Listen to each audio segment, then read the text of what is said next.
you'll see that when I made this tweet, you see right here, this is August 26th that he shared this study with me. When I made this tweet, it was a month before, July 30th. So a month later, they had ran this study completely on their own and reached a conclusion exactly the same as mine within 1% of a difference. They said nearly 40% are bots, 34.9 to 44.3%, which is the exact same conclusion our study came independently with. So if we can conclude that this is happening, and this is a real Thank you, problem, Amir. what can Twitch do? Well, here are his set of recommendations. That kind of brings me to the first thing you can do is just ban everybody that admits it. Okay. There are just quite literally people that. And let's talk about bans. Okay. Because when I'm gonna say ban, I don't mean Twitch vacation for 3 days. I mean at a minimum. It's a 6-month ban, complete ban. I'm gonna get my dinner. I'll be right back. And ideally perma. But the second offense is certainly a perma ban. He also argued that when banning and appealing, there needs to be some sort of independent tribunal that decides. This has been used in esports when it's alleged that someone has been cheating, and has worked really well. So build a tribunal. The tribunal has to be an odd number of people. So start at like 5, you can do 7, you can do 9, probably like between 5 and 7 people. Okay. Get an independent agency that is a third party. Okay. This has to be a brand agency, not a talent agency.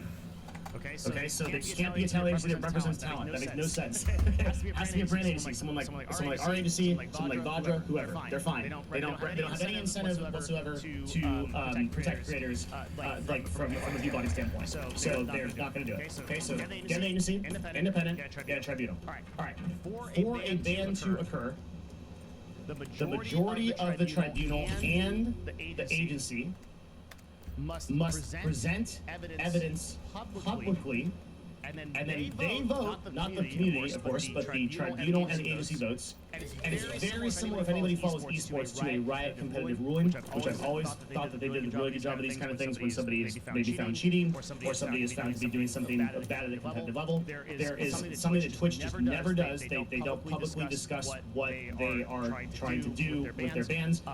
They never talk about it. They decide to ban someone or not. Once Twitch has finished banning people who openly admit to view botting, their next step would be to investigate and audit some of the people who look like they're view botting.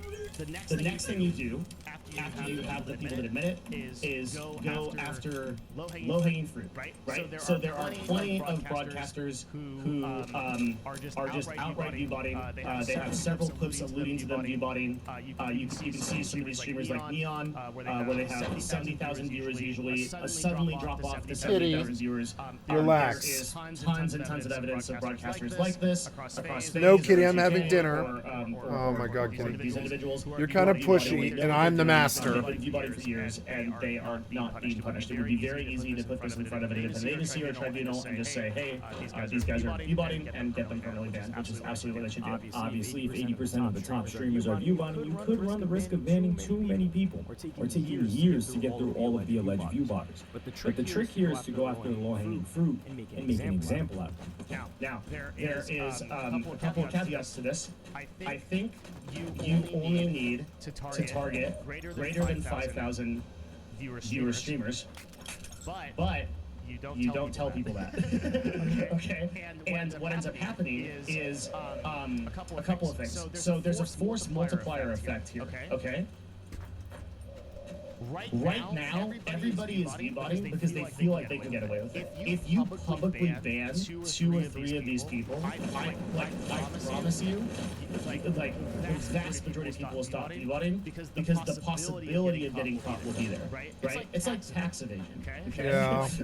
The IRS audits and nails a very few select people who target who fake their taxes. But when they get you real bad, and you always know they're out there. So don't ever cheat on your taxes. I am scared of no entity like I'm scared of the IRS. View bonding is not going to go away, but that doesn't mean it can be ignored either. And although the dam has well and truly burst on this problem, there are still things Twitch can perhaps do to minimize the damage. The whole point of streaming is that people get to interact with others, and if view bonding gets any worse, then you could have a dystopian situation where your favorite streamer is talking and performing in front of an audience of bots.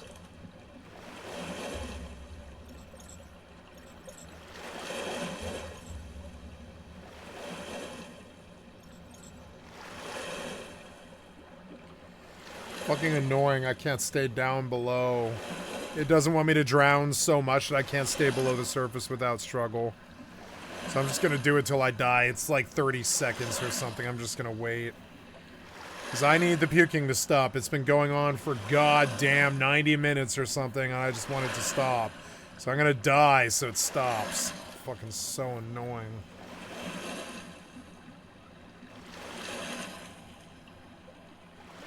She's gonna puke right at the end and it's gonna cause me to drink. Or like something. Maybe she won't puke while she's swimming.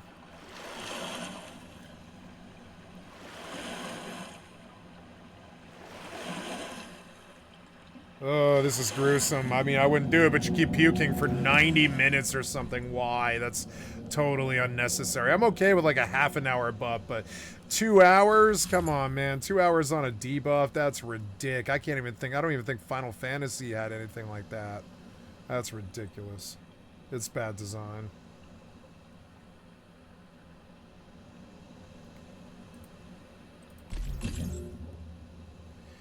Hi, kitty. I'm gonna eat dinner and kick you off soon. Just warning you.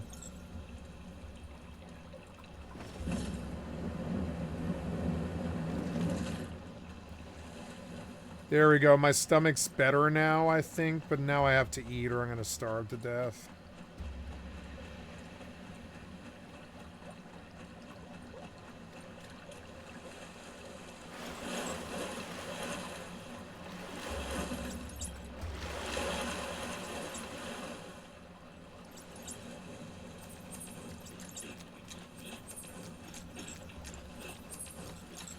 Now I've got like a stomach disease, but it'll go away.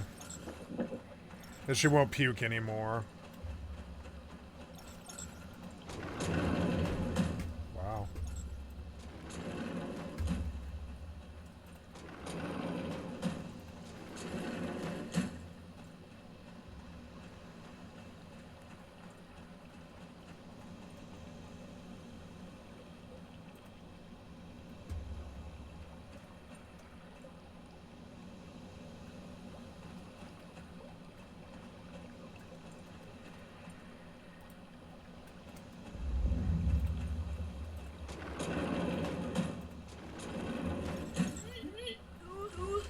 No, she's still puking.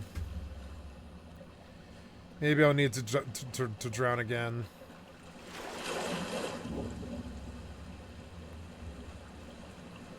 Oh, so annoying. Kitty, you're being annoying just because my food's here. I know it's my food.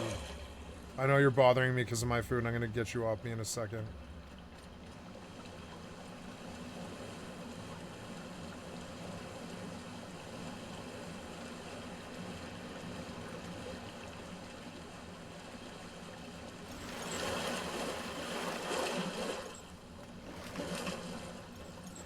Then she like floats back up, which is so dumb. What's the point of swimming if you just float back up? There. Fucking drown, damn it. I want this disease to go away. She keeps puking. Get out of my food now. Bad kitty. You are acting way ornery and all fucked up about the food as if I don't feed you goddamn 3 cans of food every day. I do. You stay away from my food, kitty. Bad kitty.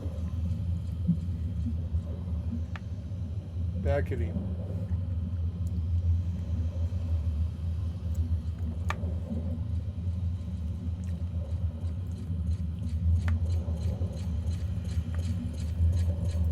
Oh, damn, shut up.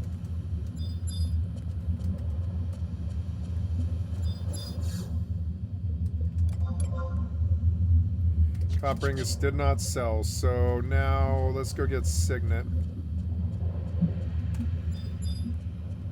Oh, gruesome.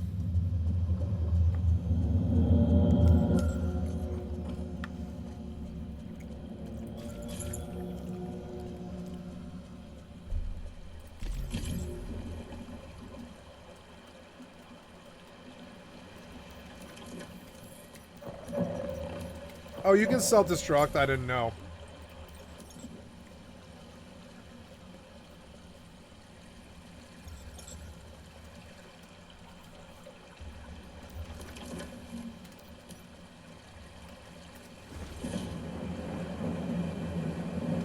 There, she didn't puke this time, so I think we're probably okay.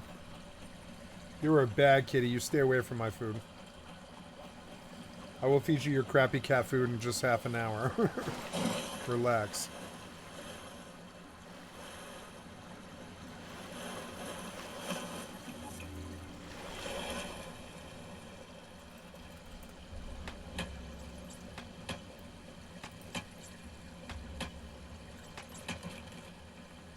The red pill is finally dead. Yeah, fuck the red pill. Charlie, I just think honestly you're too stupid to understand. Your wife has 3 baby daddies and has been married twice before. And you lick sniz. Under your religion. You lick sniz. You're don't talk What? about my wife, you stupid. Check your mouth. It's because I'm better than you, Charlie. No, What? You're embarrassed, and you know that the traditional values that you try to sell people are bullshit because you're not a traditional man.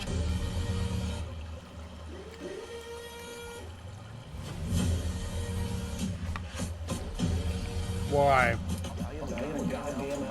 Yes, I said it, alpha male. I don't care if you think that's toxic. People look at me as soon as I walk in and they're like, who is this guy? I look like I'm going to hurt someone. You do not have to accept her rejection. Yes, you It's no do. secret that the red pill moves me Yes, you do. pretty much in the grave at this point. And to be honest, I'm glad. YouTube needs to be cleansed 40 days and 40 nights of this madness. Between needing to make enough money to feed 10 families in the I like him. Philippines, He reminds me of Fred Durst. Emotion, and needing to pack freezer meat the size of the Eiffel Tower. I don't know which way is up anymore. It's safe to say the red pill movement doesn't need any introduction. But if you don't know, it's about personal awakening and learning the truth about what life is outside of what's considered the Matrix. I'm sure red pill connoisseurs punching the air and yelling at me about that explanation, but without all the extra fluff, that's pretty much what it is. Get over it. My first introduction to the red pill was VH1's The Pickup Artist, which was probably everyone's first introduction without them Yup. even realizing. If you had your own TV, Neil Strauss, were worried Rolling about you watching Stones HBO writer. until 12 a.m. for obvious reason. You know that kid in Almost Famous? The kid that they make famous when he's like 14? Remember the star of Almost Famous? Supposed to be this innocent little kid. That kid is named Neil. Remember they called him Neil. His name was Neil. That guy, Neil Strauss, he wrote a fucking book called The Gift of Game that my best friend got fucking coded when he was like, I don't know,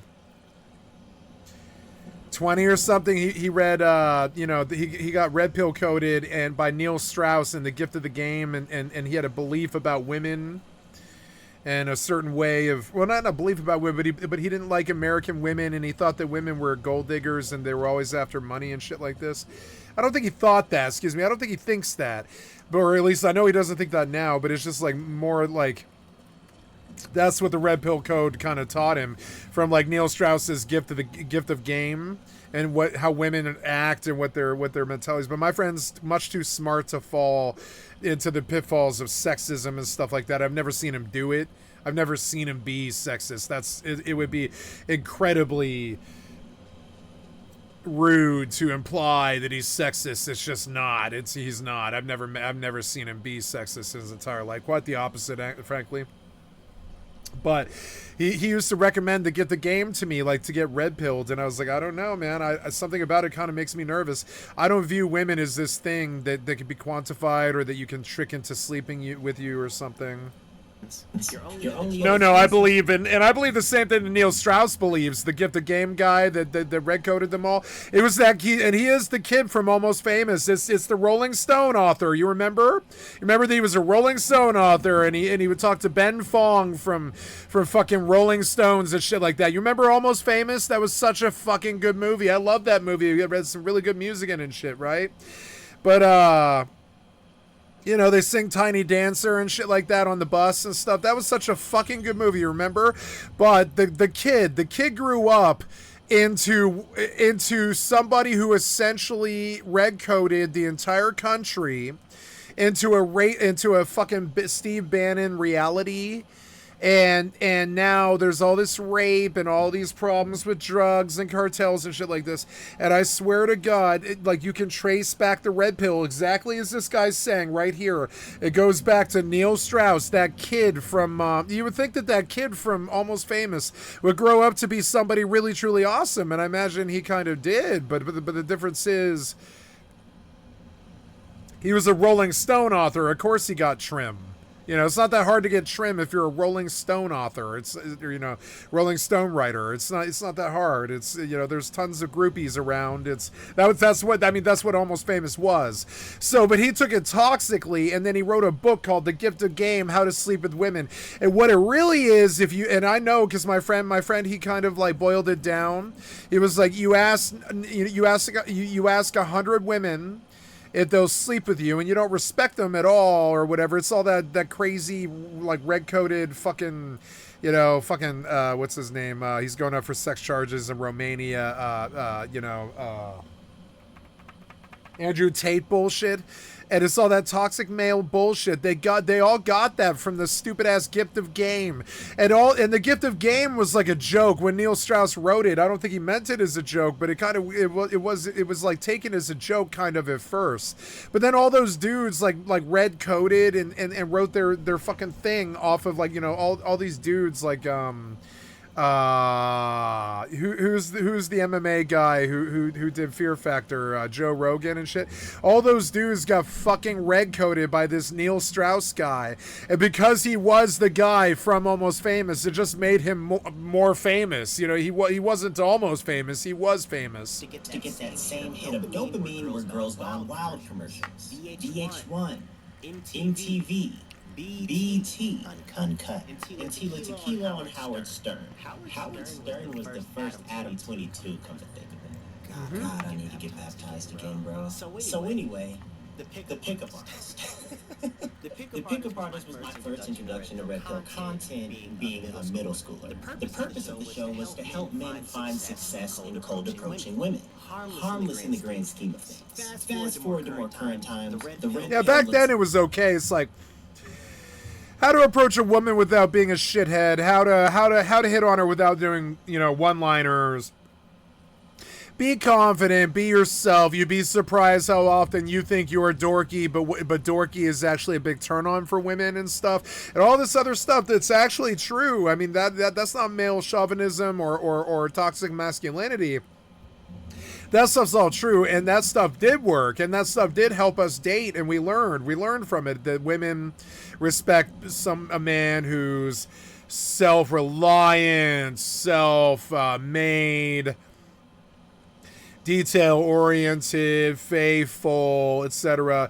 It has swagger that isn't build-up. It's like actual swagger because he feels like he's got a car, a house, a life, a good job, you know, 6 figures, doing well, and all that stuff. And at first, it was harmless. It was just like a society's view of what a successful male making 6 figures does. But the problem is, when you start making money in that arena, you start making a lot of money, and then you start trying to sell a message, and the message becomes toxic, and eventually the women become like targets. Like, if you don't sleep with her, bro, you're a loser. The men do too. The men become like targets. If you don't sleep with a certain number of women, I went through it myself. One of the reasons I like felt like a loser at the age of 28, because I'd only been with 6 women. I was like, and I felt like it would only be probably 6 to 10 women my whole life or something. And I was like, I don't know. I've only been with like 5 or 6 women. How cool could I possibly be? I was a lead singer who only got with like 5 or 6 women. I took this terrible trip off it. So then I went off into the Craigslist fucking, you know, quagmire, just looking for any woman that would sleep with me. And I had been influenced by Neil Strauss and the Gift of the Game.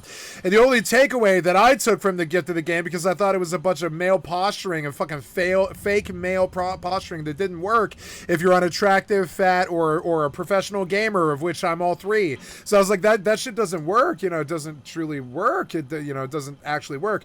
So, you know, but the takeaway was, oh no, I'm hearing some kind of sound. Oh, I will not fire if you don't. I don't have anything.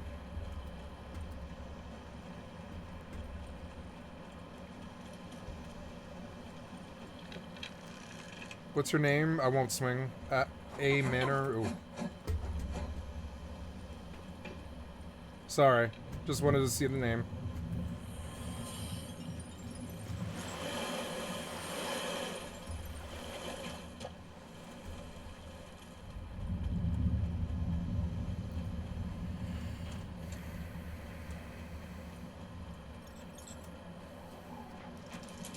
I have cover, you don't, asshole.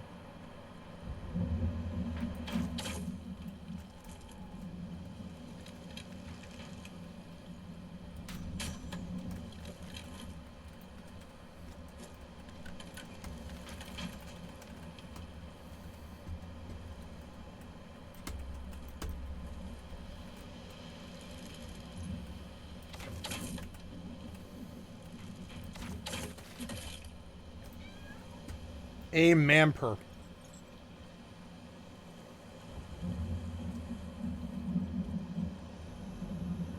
A Manper with a man amper. I don't know. Alright.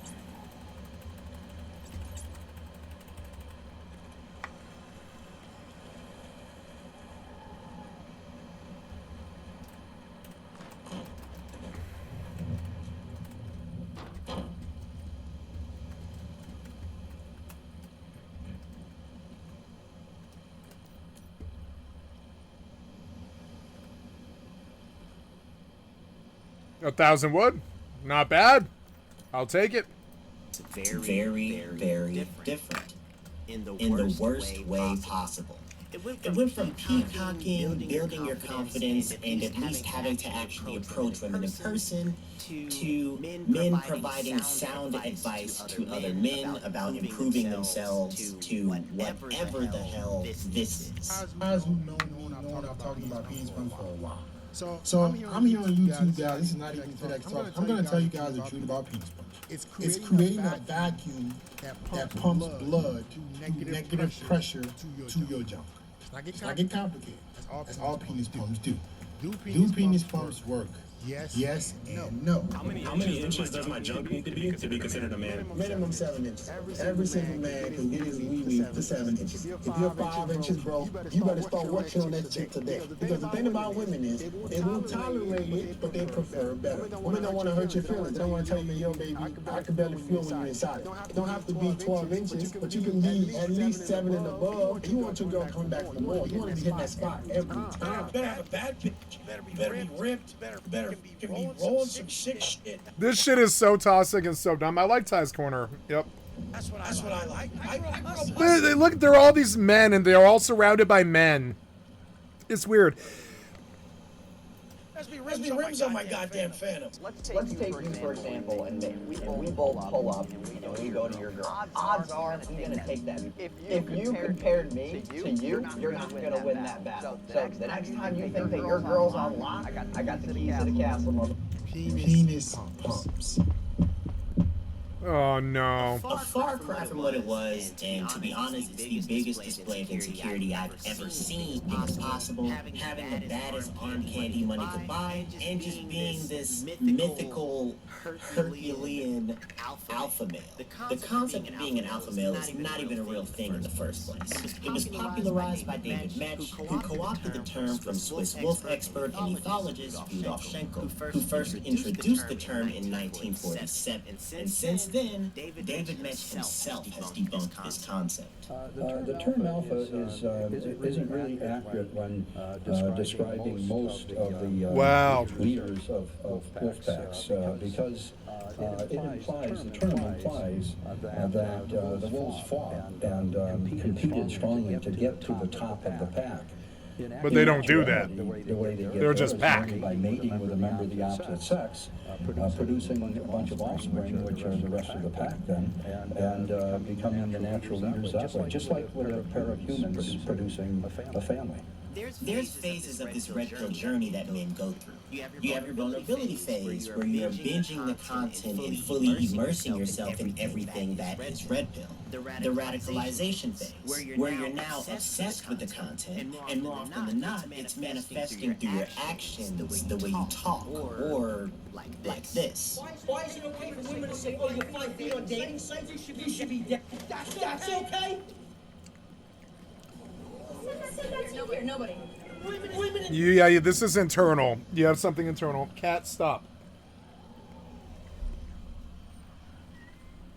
It's dinner time for you.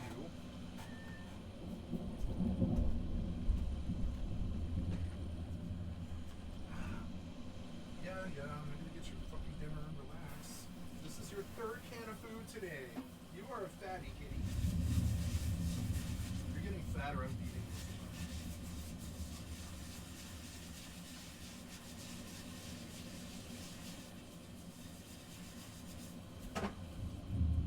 I know it makes you crazy that I ate you did. The difference is, you ate 3 times today. I did not. You ate 3 times, kitty. You've had 3 meals. I did not. I'm 100 times bigger than you, and I've had 3 times your meals.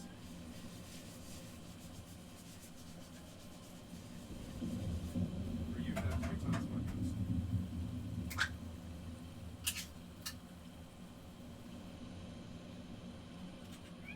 Yeah, I'm feeding you. Is you ready?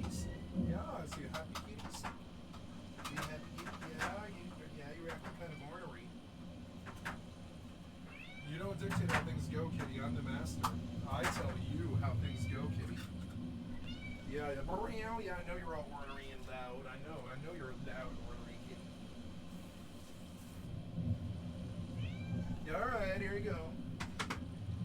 Enjoy. Bitchy kitty.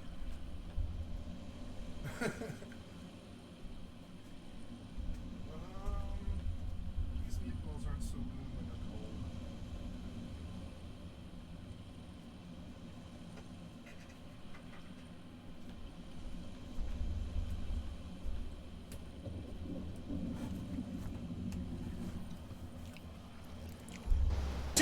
Smirk with the biting lip.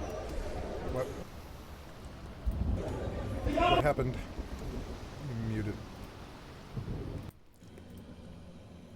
I'm gonna get some ice. I'll be right back.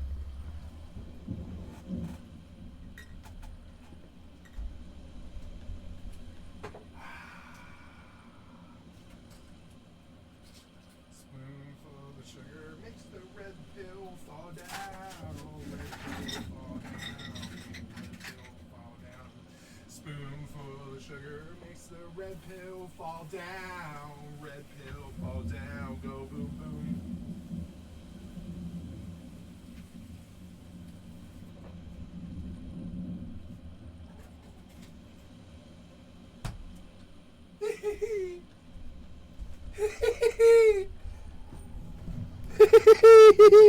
Red pill idiots. Red pill shitiots fall down, go boom boom.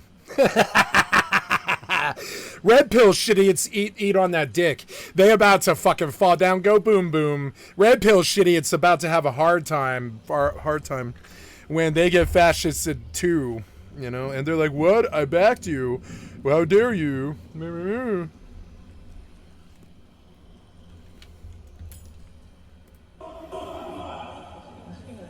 Y'all like bodybuilders? I like skinny, scrawny guys. How about multi-millionaires? How about exes and thick? How about talented? How about loving and respected? I run a 6-minute mile. My testimony, I'm nothing material. 6-minute mile? What? And the last phase of the red pill journey is the... You mean...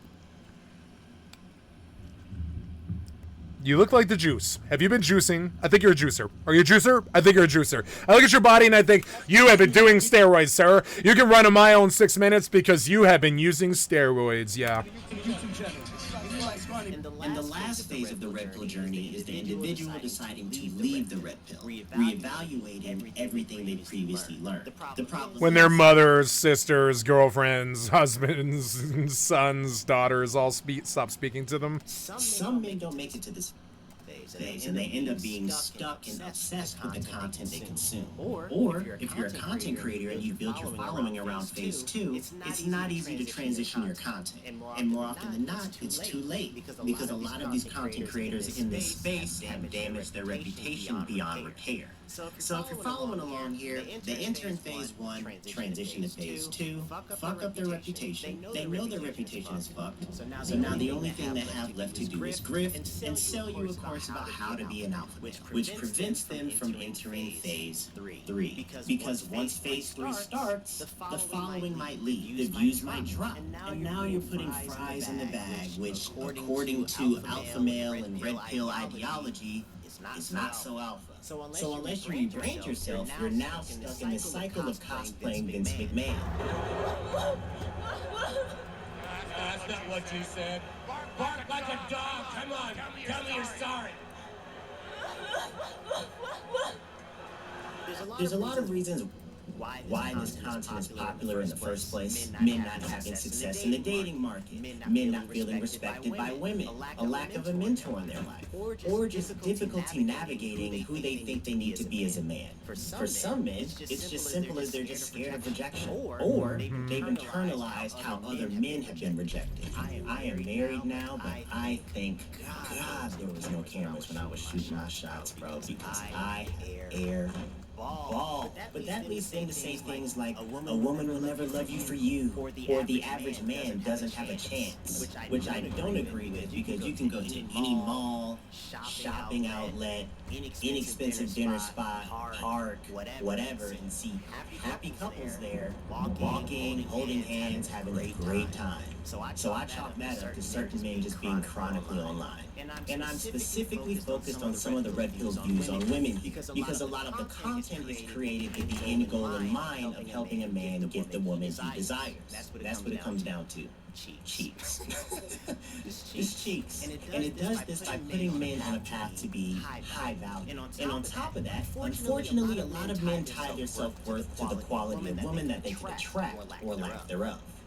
They can have a great career, a support system, etc., and still feel worthless or lonely because they lack an intimate connection with a woman. How things are today with social media constantly telling you you're not working hard enough, you're not making enough money to support some unrealistic lifestyle, you don't look good enough, it's pretty easy to understand why a lot of men and women are mentally checked out. This depression for men sometimes evolves into an us versus them mentality. Hating women without realizing they hate women, being abusive, saying all women are hoes, or, for some of us, throwing dick around everywhere.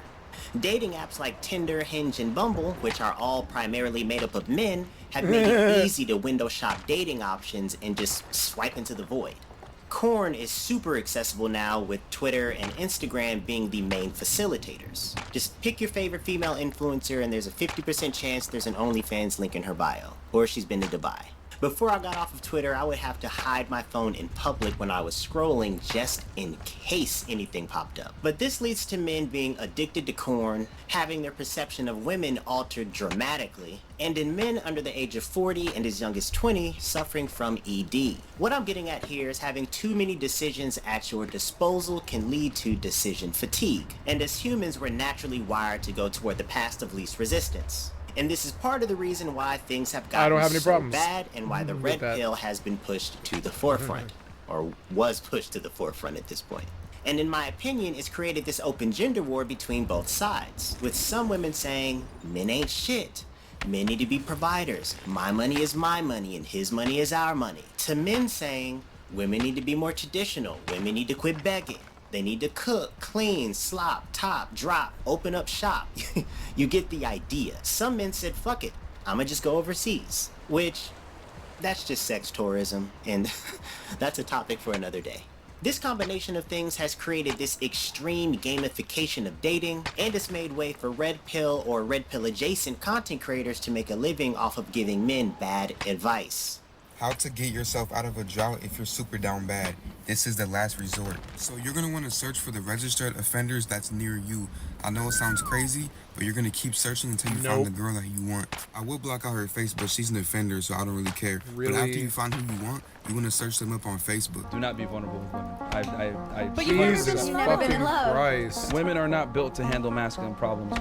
Being vulnerable with a woman is some of the worst advice that modern day women give to men, because if I sit there and I cry to you, oh my God, my life life is hard, blah, blah, blah, blah, blah. You might sit there and console me for a bit, but deep down you're like, you fucking bitch. A woman's biggest weakness. The key thing in any man-to-woman relationship is to keep her chasing for your validation. And the honest truth is, it takes a certain level of game to keep her interest level high in you. And the best way to do this is through uncertainty. Uncertainty is a woman's weak spot. It's pretty much the opposite of validation. So when you quit raging and you make it to phase 3, what does that look like? I've watched almost every single podcast you ever did for about a year and a half. So much so that I bought into a lot of the things that you said. And for about 2 years, it led me astray and significantly damaged my personal life, including relationships. How did it lead you astray? Well, you told me to go sleep with a bunch of women and date multiple women at the same time, which I did, and it significantly damaged my life. And it wasn't until I actually turned around and started listening to Jesus Christ that I was saved. Now I'm happily married. I have one child now with another one on the way, and I've never felt happier. Even Sneeko has made it to phase 3, and regardless of how you feel about him, he's right here. He's absolutely right. Ultimately, the biggest mistake being part of the Red Pill manosphere wasn't really the ideology. The biggest mistake was being around people who are full of shit. Yeah, It full felt of like shit. Somebody first walking into New York City, oh my God, the big city, huh? Get hit by a car, get robbed or mugged. Oh, I'm so drunk and I was the clueless guy. Hey, la la la, la. I was wearing a crop top and short shorts in the subway at 2 a.m. Hey, boys. If I were to ever do an apology video, it would be for being associated with these leeches. You don't need to follow this. Red Pill is dead. Follow God. So with that, I ask, is the Red Pill actually helping, or is it playing on men's insecurities? For the most part, I think that shit is cooked, man. I think it's become about playing on men's insecurities for a bag and not really caring about whether they succeed or not. Because if they do succeed, why would they need your content anymore? They got the woman of their dreams, they got the house, they got the car, they got the money. They won. They have the cure. Most of these red pillars don't even live by the words that they preach. For example, telling your audience not to date single moms while at the same time dating a single mom. Dunking on gold diggers and OnlyFans models while at the same time using your influence as a creator to try and sleep with them. Teaching men how to be in relationships with women while at the same time not having been in a relationship until your mid-30s. They couldn't game their way out of a paper bag. They tell men to be stoic and level-headed while at the same time being emotional about every fucking thing and kicking women off your podcast the second they say something you don't like. Telling men you want to help them, but then charging them thousands of dollars for a alpha male boot camp. You don't fucking deserve to be here. Fucking quit, you piece of shit. I want to be a better man. I want to be a better husband. I want to be a better father. I want to be a better, you fucking whiny piece of shit.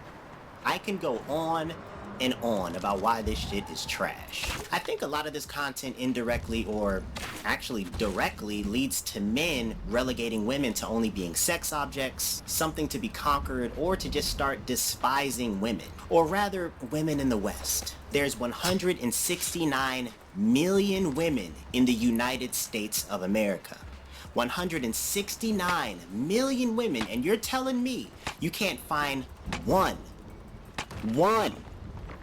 not 2, not 3, not 4, but 1 woman that likes you. Not one. Sounds like a skill issue, bro. Sounds like you're stuck in ELO hell. Switching servers is not gonna make you better at the game. There are a few Red Pill adjacent content creators that aren't complete douchebags, but they're far and few in between. The bottom line is, content creators stuck in phase 2 and Red Pill raging to their audience are all trapped in an echo chamber. It reminds me of when Itachi put Kabuto in the Izanami and he was stuck there and had to literally play out the same circumstance until he just figured his fucking life out. They're trapped and they need to figure themselves out internally. And just to clarify, there is nothing wrong with men's improvement content, but all that other shit is not helping men at all. It's the Izanami. They're trapped. Probably forever. In my opinion, the best way to navigate into or within a relationship is to talk to people who have been in long-term marriages. I've gotten a lot of great advice from people who've been married for years and even people who've been divorced. You can learn a lot of good things about how to not mess up a relationship talking to them. Sometimes. Find a mentor at church. Talk to your grandparents if they're still with you and if they have the relationship that you desire to have in the future. Go to therapy. I've personally found a lot of success in doing that. Go to couples therapy if you're in a relationship. At least try all of that before trading your dignity and self-respect to listen to one of these alpha male weirdos. So yeah, the red pill's on life support, if not dead already. It's falling apart. It's been falling apart for years, man. And it's become a way for grifters, men and women, to propel themselves financially. In a nutshell, it's heroin. Very easy to consume, addictive, entertaining, but you definitely do not need that shit. And keep in mind, for the vast majority of men, you don't need to make 6 figures if she likes you. You don't have to be 6 foot tall if she really likes you. Just go on a date with a Mexican if you're 5'3". They don't care about that shit. Just joking. Halfway. You don't have to be a shooting guard for the Lakers. You don't need to sleep with 50+ women to understand the type of woman that's good for you. You for damn sure don't need a vasectomy. And how alpha you are does not matter, because your girlfriend can still roll bounce out of your life with a construction worker if you're a shit human being. Thanks for watching.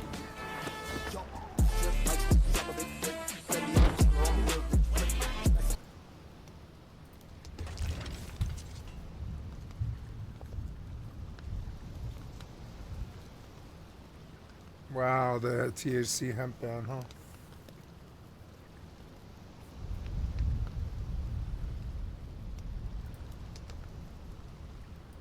But then yesterday she defended herself on the House floor, claiming that at the time she didn't know that he was being investigated and that he texted her, not the other way around. Explaining that after a live clip of her went viral, she got flooded with texts from friends and foes alike, and one of those people was Jeffrey Epstein, her then constituent. I don't need to get advice on how to question anybody from any individual. I have sought information from confidential informants, from murderers, from other individuals, because I want the truth, not because I need them to tell me what to say. But still, you had House Republicans trying to censure her over it, which actually would have removed her from the Intelligence Committee. But that motion got shot down last night in a vote of 209 to 214. Or with it mostly being along party lines, though 3 Republicans joined Democrats and 3 more voted present. Though that's not to say that there wasn't some heated debate on the House floor. Standing against a convicted predator's influence in our proceedings is not partisan.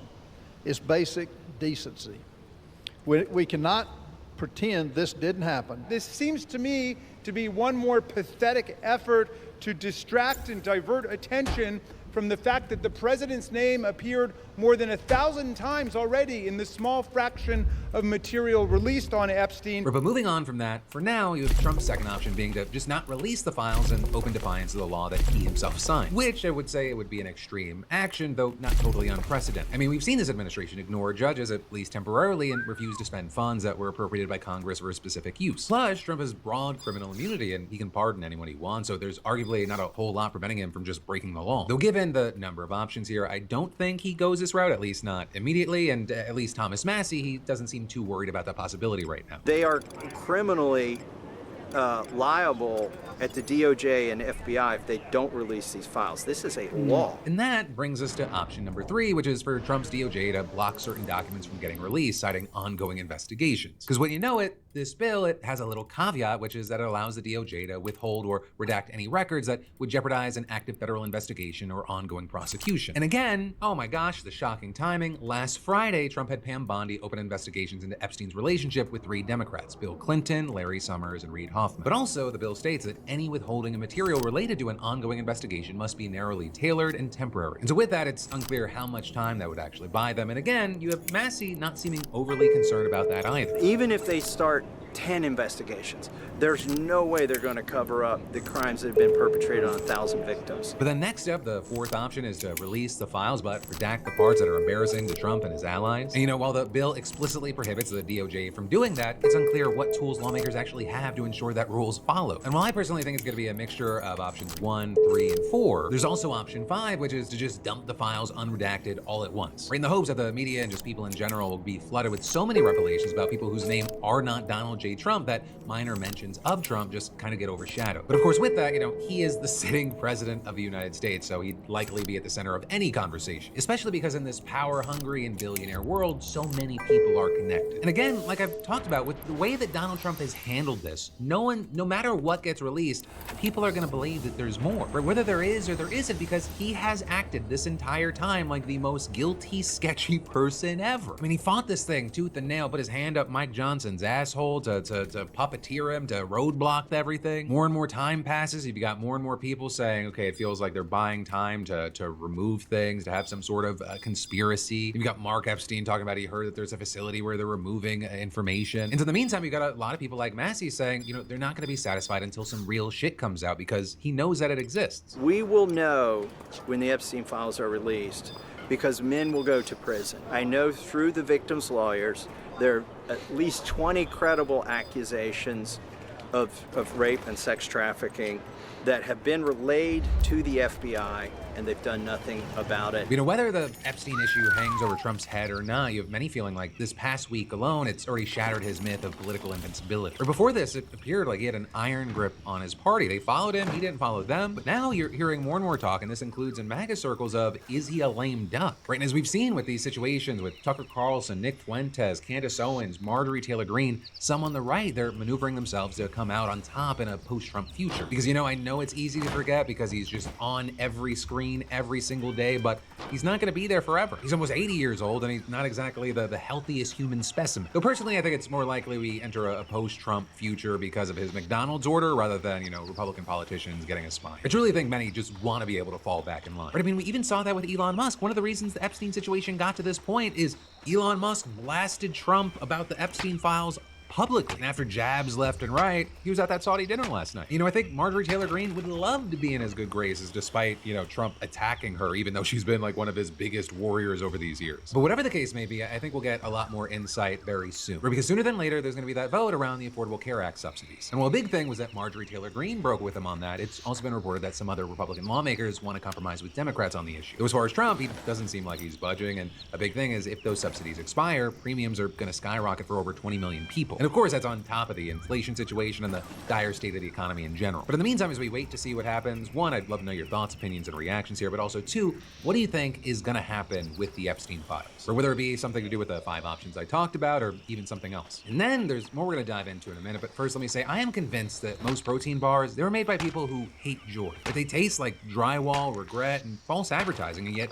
we keep pretending that they're fuel. But Equip Foods, today's sponsor, and their Prime bars, they actually taste good. They're packed with 20 grams of pasture-raised protein from grass-fed beef and collagen, the good stuff. No whey, no soy, and definitely none of those what even is that ingredients. The sweetness, real dates and honey. The fats, grass-fed tallow and cocoa butter, no seed oils, no mystery sludge. Your gut health, covered. Every bar has colostrum, nature's superfood for recovery and immunity. And unlike half the industry, Equip tests everything. No pesticides, heavy metals, or microplastics. What's listed is what's in it. I use Prime bars after workouts, when traveling, or, just when I'm trying to pretend that I have my life together between meals. You may have noticed they've upgraded the look, right? They kept the same clean ingredients, and if you love peanut butter like I do, I say the peanut butter Prime bar is the move. And hey, if you've been on the fence about this, get in now, because Equip's giving you VIP early access to Equip's Black Friday sale a full week before everyone else. Just scan the QR code or head to equipfoods.com/Phil and use code Phil for the best deal I've seen. 30% off site-wide or 40% off a subscription. But then next up today in other news, the internet called this months ago. The singer David is now a suspect in the murder of Celeste Rivas. Or because back in September, you had the LAPD saying they found a body in his impounded Tesla, which was at a tow yard in Hollywood. And those remains were later identified as 15-year-old Celeste, who actually had been reported missing from Riverside County back in April of 2024. And the details are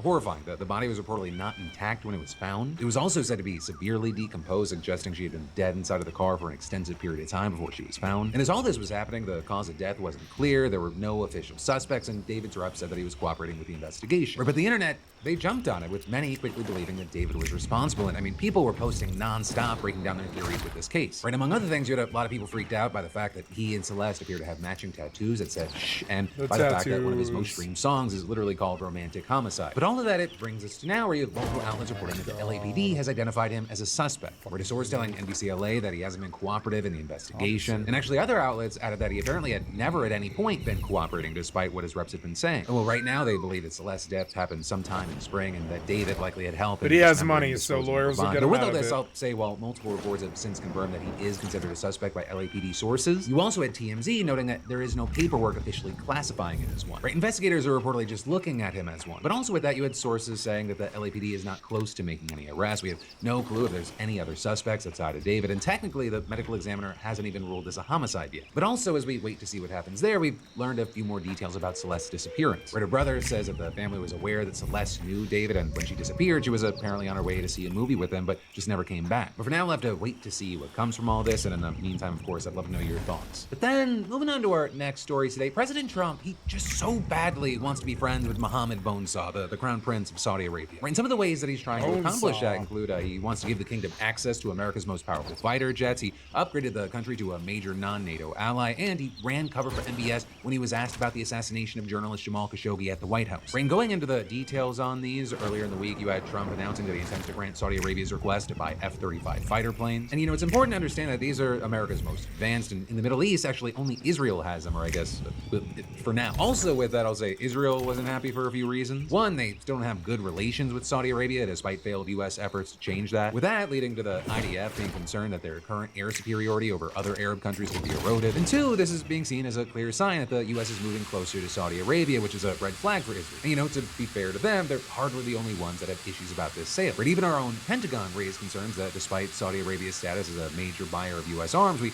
don't give them our most advanced stuff for a reason. One report by the Defense Intelligence Agency found that if the kingdom got F-35s, China would be able to access the sensitive tech in the jet. And actually, it's because of these concerns that Trump's plan to sell these to MBS might not end up actually happening. Right, in particular, while he has a pretty good hold of his party outside of Epstein things, there are a good number of Republican lawmakers who think that a sale of these jets should be contingent on Saudi Arabia recognizing Israel and normalizing This relations. feels like Fortnite. It's the closest thing I've ever felt to like a Fortnite MMO. I saw one reporter just going straight forward, asking Mr. Bonesaw about the assassination of Jamal Khashoggi and touching on the families of 9/11 victims who have long blamed Saudi Arabia for being partially responsible for the attack. But before he could even talk about it, Trump intervened. You're mentioning somebody that was extremely controversial.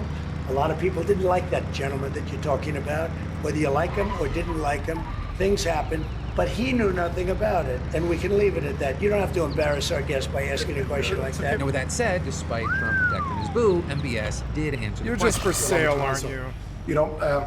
I feel painful about, families of 9/11 in America, but, we have to focus on reality. Reality based on CIA documents and based on a lot of documents that Osama bin Laden, he used Saudi people in that event for one main purpose, is to destroy this relation, to destroy the American-Saudi relation. That's the purpose of 9/11. Now with that, I want to know that MBS's description of bin Laden's motivation, it definitely takes artistic liberties and stretches the truth to its limits. But also I do want to say, yes, he's not wrong that bin Laden didn't like that America and the Saudis were getting friendlier. But then also regarding Khashoggi, you had Mohammed Bonesaw saying, about the journalists, it's really painful to hear, anyone that been losing his life for, no real purpose or not in a legal way, and it's been painful for us in Saudi Arabia. We've did all the right steps of investigation, etc. in Saudi Arabia, and we've improved our system to be sure that nothing happened like that, and it's painful and it's a huge mistake, and we are doing our best that this doesn't happen again. But ultimately what you saw were just many feeling like this was Trump giving the crown prince a chance to whitewash his nation's reputation. It's something that we've seen from so many sports stars, recently comedians, and also now Mr. Beast. Then of course you now have the President of the United States, and that's on a completely different level. But also I want to note that these topics, they ended up dominating the headlines so much that I think there was another line of questioning that slid under the radar. Right, and that was, does President Trump have a conflict of interest since the Trump Organization has ongoing construction projects there? And while you had Trump saying that there is no issue because he's not technically in charge of the organization, he's long been criticized for only giving up control of the company and not actually divesting himself from it. And so even if he's not in control, he has a big financial incentive to make it work. Then ultimately the cherry on top of this whole situation was the official dinner at the White House hosted afterwards. So that's why tonight I'm pleased to announce that we're taking our military cooperation to even greater heights by formally designating Saudi Arabia as a major non-NATO ally, which is something that is very important to them. With Trump then following it up by saying that the two sides signed a new strategic defense agreement. While some have taken it as so, that the designation of major non-NATO ally, it's not just fluff. It comes with perks like a deeper cooperation between both sides. Though I will say it notably lacks the mutual defense clause that NATO has. But it's still standout. Only 19 other countries had that designation. For some, it was kind of a surprise that Saudi Arabia didn't already have this designation, considering how close the two are militarily. However, the U.S. has major concerns about human rights abuses there. Or I guess I will say had major concerns. At their meeting, Trump actually praised MBS as a champion of human rights and said that Saudi Arabia made serious progress in this space. But as we wait to see how that plays out, and of course, like with anything in the show, I love to know your thoughts, opinions, and reactions in the meantime. Let me quickly take off the news hat. That was the news. This part's my opinion, because I'll keep it quick, but I just need to vent a little. Because you're seeing more and more people who support or are former supporters of the president saying, we have a president that seems more Saudi first or Israel first than America first. Though I think the real truth is that he is Donald Trump and his friends first. But if you have money or power and you support him, he'll support you. It's why the president apparently thinks that MAGA means make Argentina great again. And all while, he's just a phony. He says, I'm here for Joe Blow Americana, but then he says, Americans, they're just not smart enough for hundreds of thousands of jobs a year. We've got this bowl of mashed potatoes jammed into a dress shirt shouting quiet piggy to female reporters for having the audacity to ask him questions about his dead pedophile friend while he treats your tax dollars as a piggy bank for him and his billionaire buddies. And if you're someone who voted for him who has said, or you're just even thinking, I don't like this, I'm not gonna throw tomatoes at you like others are. He lied to you, and I don't think that you're stupid for believing him. Desperation and frustration make us drop our guards. The system hasn't worked for so many of you. I mean, why not take a chance on chaos? Like, if it breaks a system that isn't working for you, maybe it can be rebuilt back better. But if you were drowning, you might be more inclined to believe the guy that said he had life preservers. Well, that's in no way everyone who voted for him, right? This is not a free pass. But whatever the situation is, right, he doesn't want to build back better for you. He wants to build back better for him and for his billionaire buddies, his donors, who only God and Pam Bondi knows how many of those are in the Epstein files.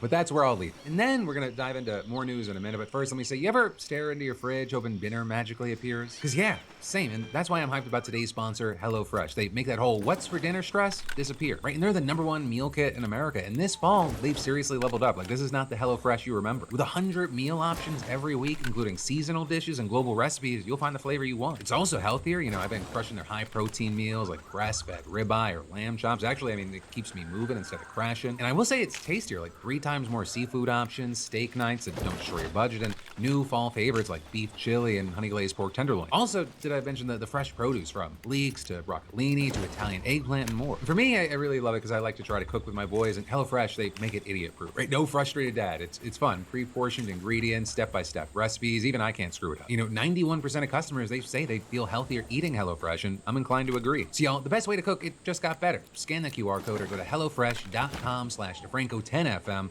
right now to get 10 free meals and a free breakfast for life. And that's 1 per box with active subscription. The free meals applied as a discount on first box. New subscribers only, varies by plan. That's hellofresh.com/DeFranco10FM to get 10 free meals plus free breakfast for life. But then next up in big international news, we gotta talk about the $100 million corruption scandal that's rocking Ukraine, the Trump administration's secret plan for ending the war, and Russia's latest attacks far from the front lines. I mean that in Ukraine and maybe even beyond. But starting with the scandal, Ukrainian anti-corruption agencies have accused several people, including some in Zelensky's inner circle, of siphoning off and laundering $100 million from the state-owned nuclear power company, a company that covers more than half of Ukraine's electricity needs. And with that, this is especially bad timing because many Ukrainians are now living with daily scheduled blackouts because of the Russian attacks on the power grid. And actually, according to investigators, this kickback scheme took advantage of the fact that Ukraine is under attack, reclaiming that they're exploiting a wartime rule that keeps contractors from collecting debts in court from companies providing essential services. And making matters worse, right, these kickbacks, they were allegedly tied to contracts for building protective shelters over critical equipment used to supply power to nuclear plants. Plants that Russia specifically targeted as part of its assault on Ukraine's energy infrastructure. But then it also doesn't end there. The kickbacks were allegedly laundered through an office in Kyiv owned by relatives of a former pro-Kremlin Ukrainian lawmaker. This guy who fled the country at the start of the war and is now a member of the Russian parliament. And then with that, excerpts from wiretap recordings released by the anti-corruption agency suggest that some funds may have actually been transferred to Moscow. And then, as far as who else might be involved, you have investigators as of now accusing 8 people, saying the leader of this criminal network was a prominent businessman who also happened to be a close associate of Zelensky. In fact, he's the co-owner of the film production company co-founded by Zelensky way back in 2003. Plus, he also reportedly introduced Zelensky to an oligarch who helped fund his presidential election campaign, an oligarch who is now awaiting trial on charges of embezzlement and fraud. But also with this, as far as the first guy, the alleged ringleader of this whole scheme, he was reportedly tipped off and he fled the country, possibly to Israel. And then among those who have been arrested, you have Ukraine's former deputy prime minister, who is also a close ally to Zelensky. And while he's maintained his innocence, you have investigators saying that he took home $1.3 million from the kickback scheme. And then, besides him, 5 others have been taken into custody and 1 more is reportedly fled. Also, another notable thing is that Ukraine's justice minister, who previously served as energy minister, has been potentially implicated in the whole scheme. Though there, I'll say he has not been charged and he denies any wrongdoing. But still, both he and Ukraine's current energy minister have resigned at Zelensky's request. And in addition to calling for their resignations, you had Zelensky imposing sanctions on his former business associate, and he's vowed to clean up the country's major state-owned energy companies. But also, I'll say that hasn't been enough to pacify all his critics. With that, to be clear, while Zelensky can be heard on some of the tapes, he never said anything incriminating, and he hasn't been accused of wrongdoing. But he has also in the past been seen by some as shielding his allies from justice, especially this summer when he tried to strip the independence of the state's anti-corruption agencies by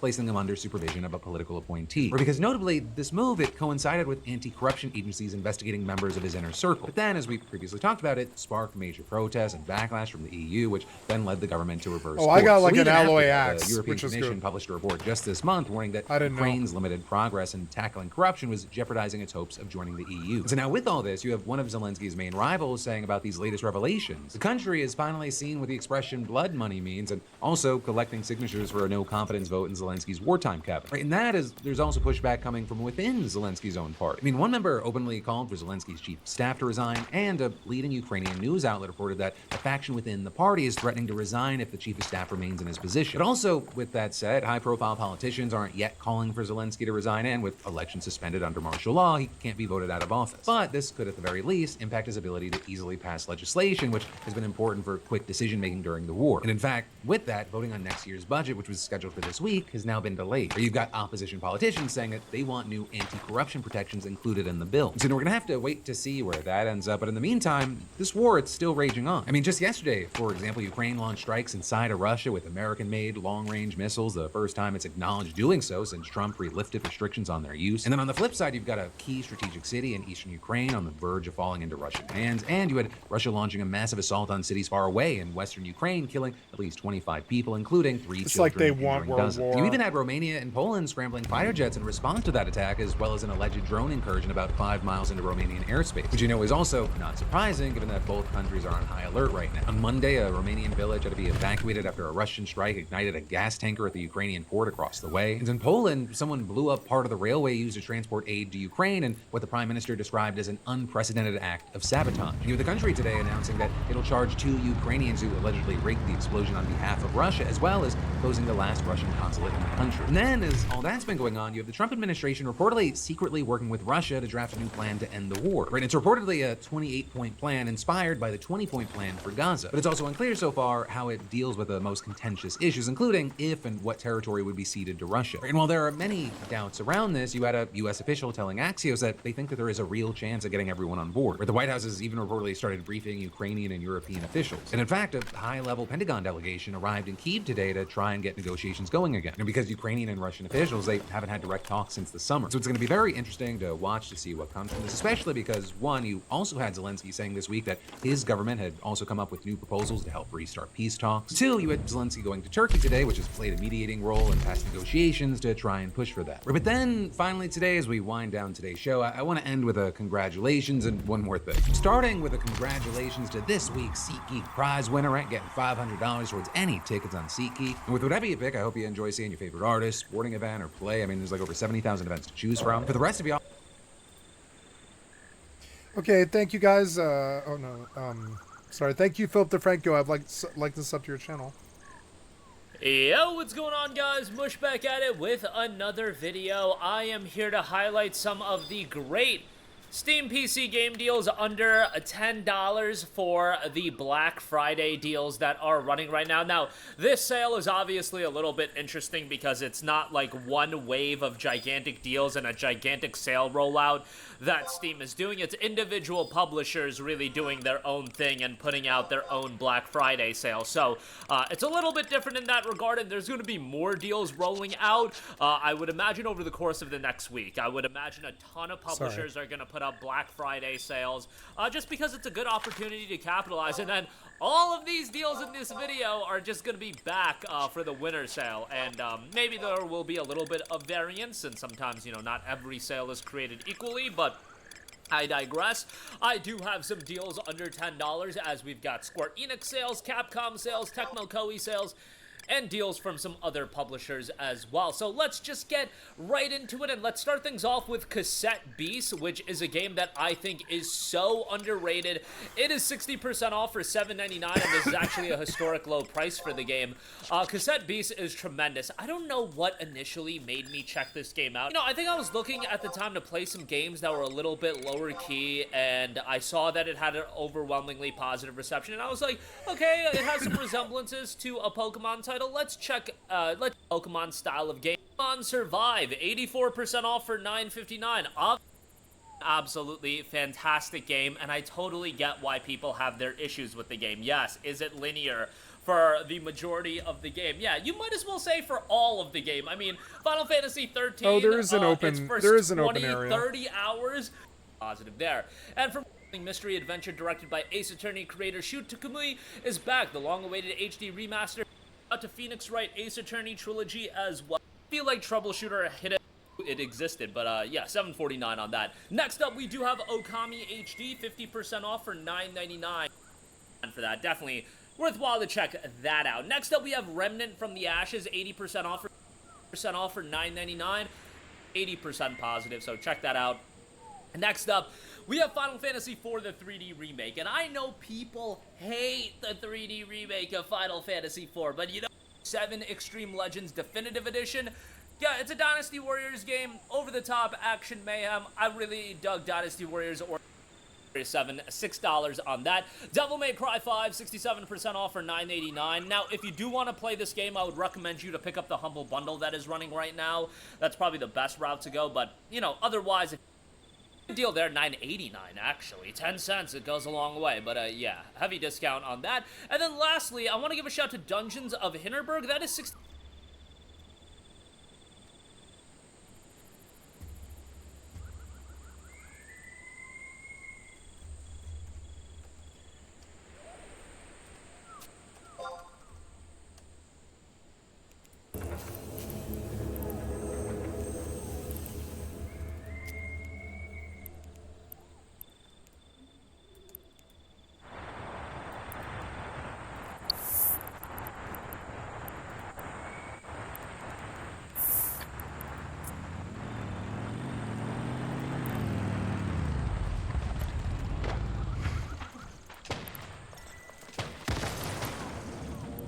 I got killed AFK because I can't fucking alt-tab.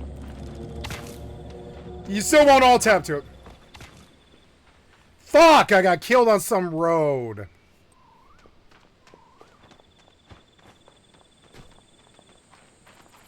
You cheated to fucking find me, huh?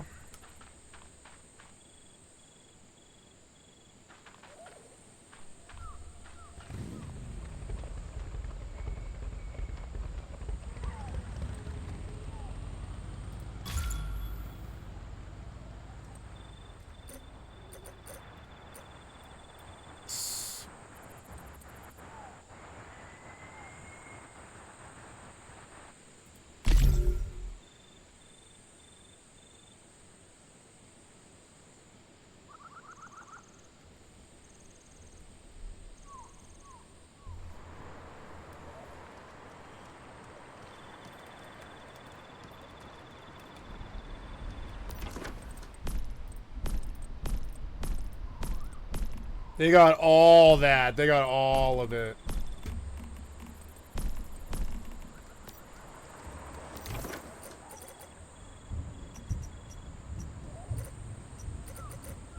I mean, there's nothing there. Rats on the bow kit. Fucking efforts.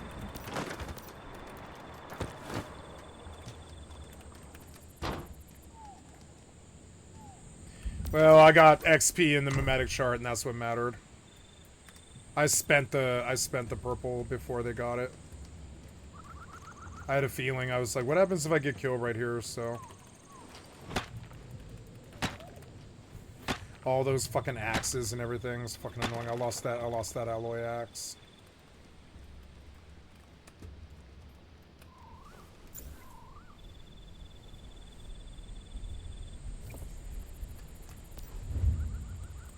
I couldn't alt tab.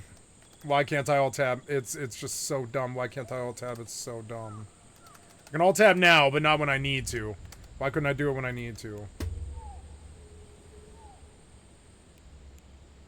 I heard the motorcycle. There's no way I could have won a 2v1 with bows. That wasn't going to happen. Oh well, at least I spent the purple, you know. Ah, fucking, it won't let me alt tab. It's driving me crazy.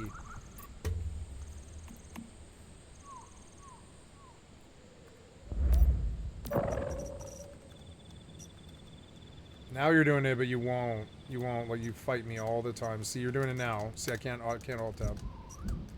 Is it this? No, just close it though.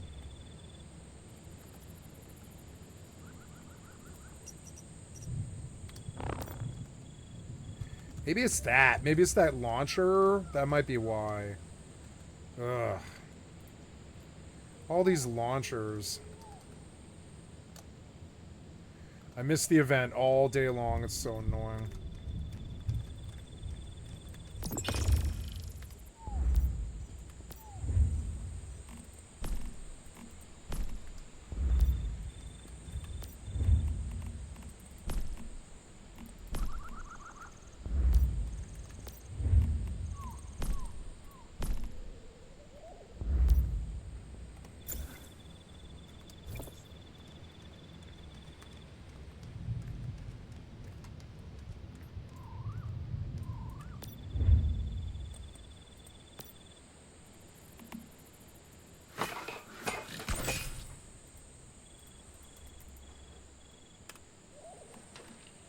I don't like the crossbow. I'm not going to use it.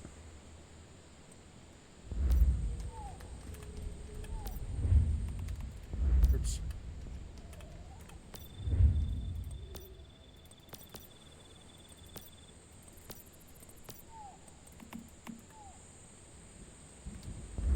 Out of metal scraps.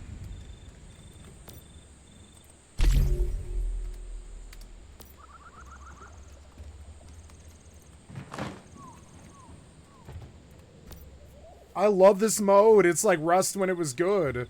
It's like Prim Rust. It's actually so good. I actually don't mind it. I don't care that those guys robbed me. I didn't have anything. So I guess I'll make arrows. And a tool. Oh, I have to make the second workbench now, which oh man, I don't have that. Steel ingots and 250 oh man, that's gonna take a while.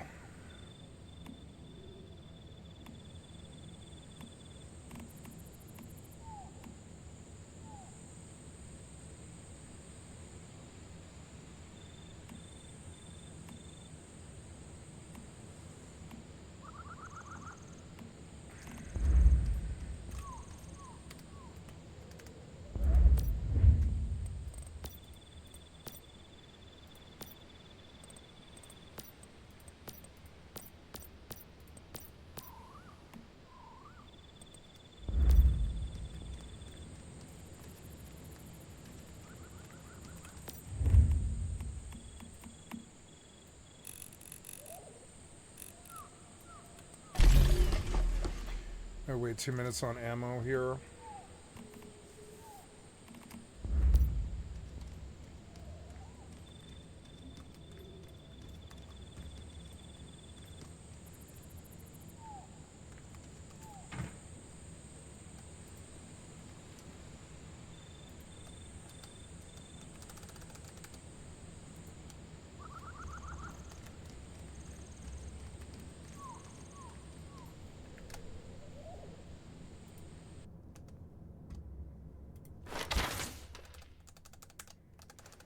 Something about FFXI is making it really annoying to alt tab. Ugh, I don't know.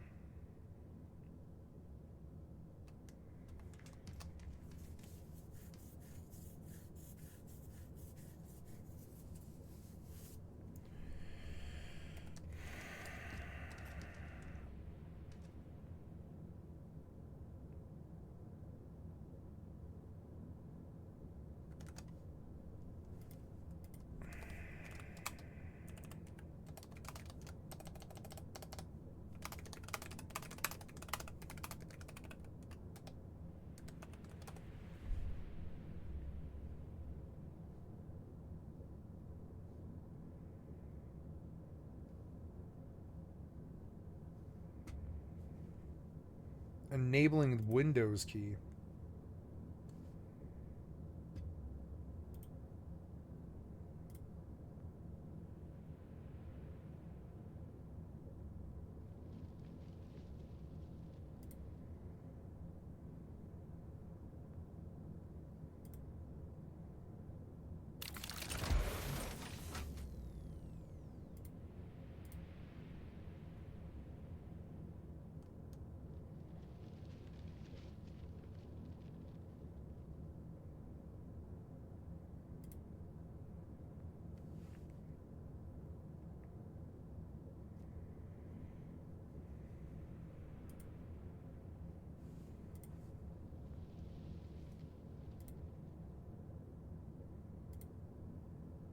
Hello everyone, how are you doing? This is MD Tech here with another quick tutorial. In today's tutorial, I'm going to show you in Windows Explorer Shader. If your computer right here, okay.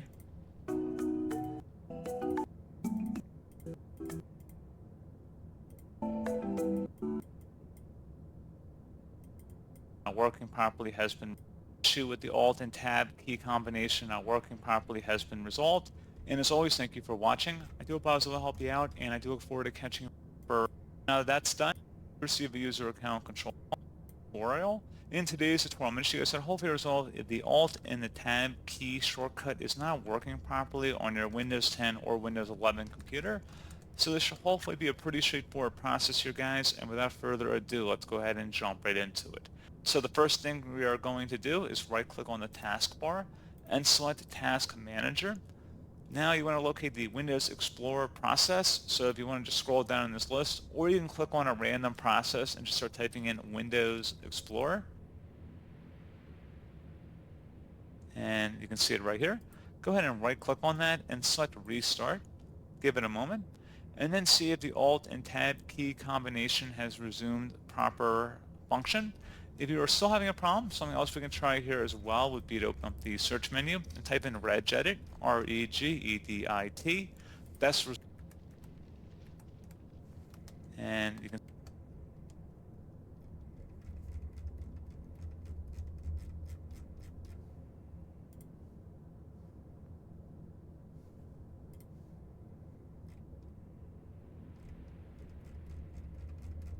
Maybe that's what's happening. Now, let's see. Maybe that... Oh, it's Windows. It's fucking Windows. Of course it's Windows. I always blame the games, but I think it's actually always Windows is the problem. It's insane. Okay, let's see if it's fixed now and I don't have this issue anymore. Kind of feels like it is. Oh, I am going out in a Tristan to Faction Warfare.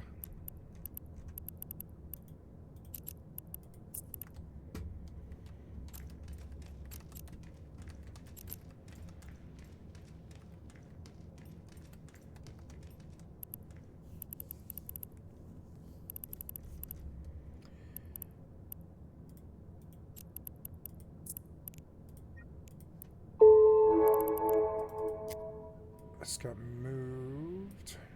How to lock. And then, oh, what was that?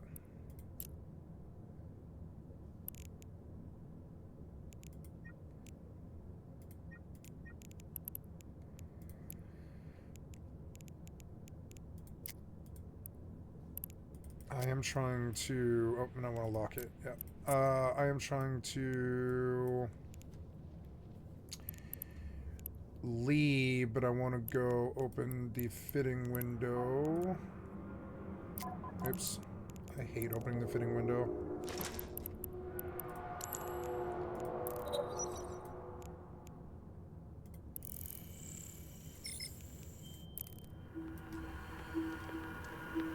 Nope. See, now we have, like...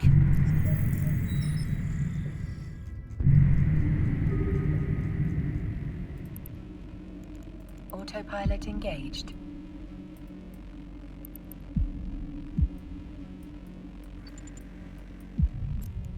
Warping to Stargate. Warp drive active.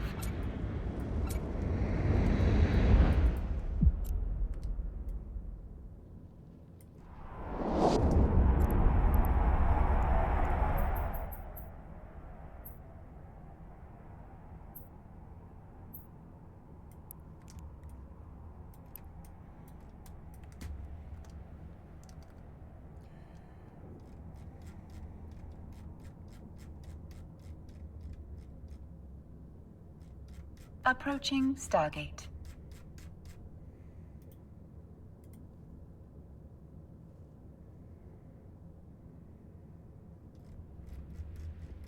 Maybe now it'll work.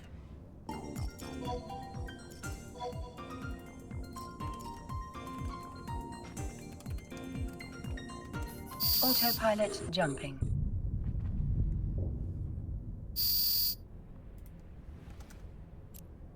Oh no. Learning to play this game like Rust, or you lose really bad. Warp drive active.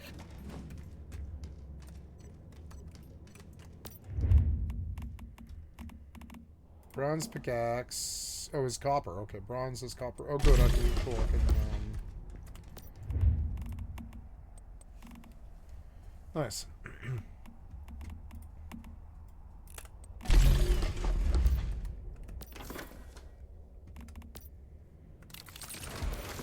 Approaching Stargate.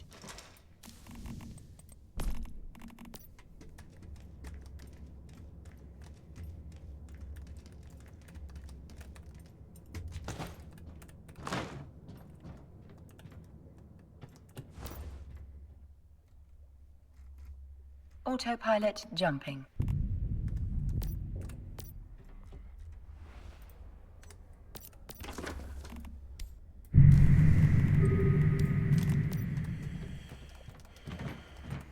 Warping to Stargate. Warp drive active.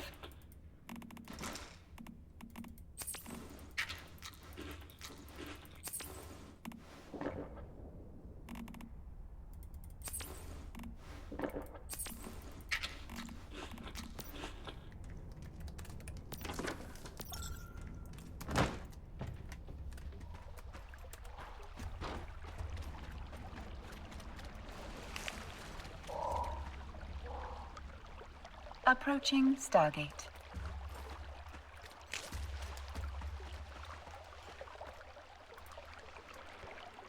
See, you're not alt-tabbing right, and it's driving me crazy, and that got me killed last time.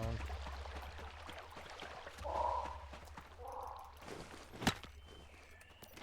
I didn't pull the fucking... Autopilot jumping. Pull the pickaxe out.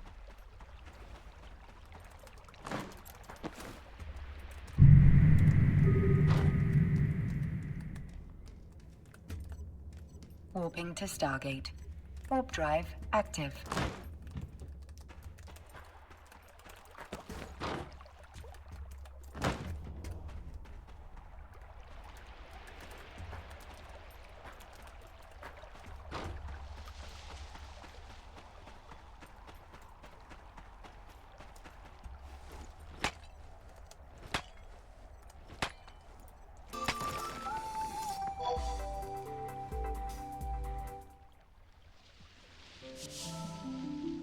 Approaching Stargate.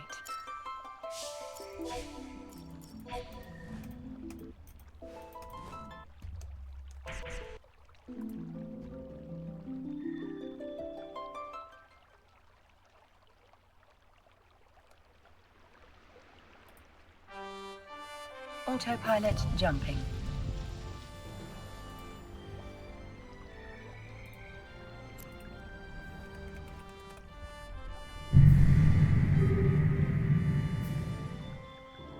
to Stargate.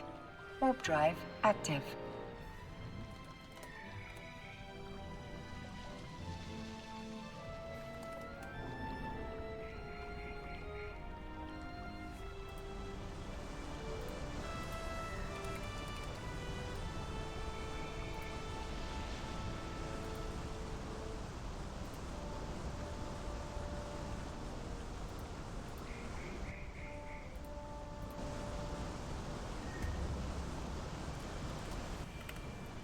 Approaching Stargate.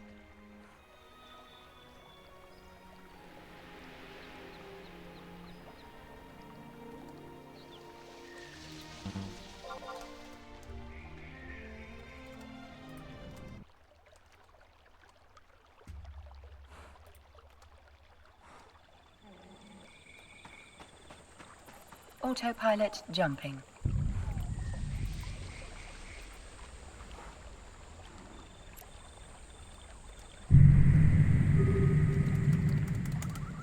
It is FFXI, it's so annoying. Warping to Stargate. Warp drive active. Oh.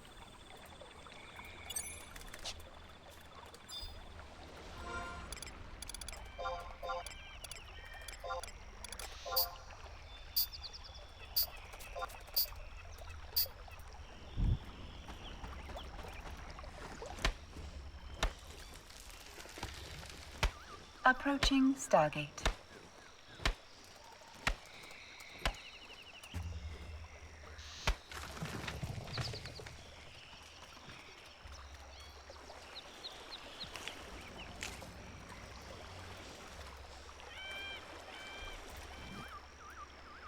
Autopilot jumping.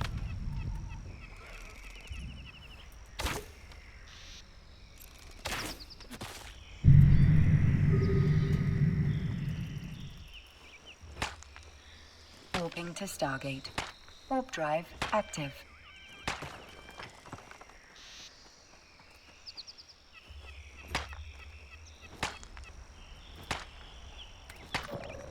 This is still too loud. It's like way too loud. And it's at 20 right now. Drop it to like 5.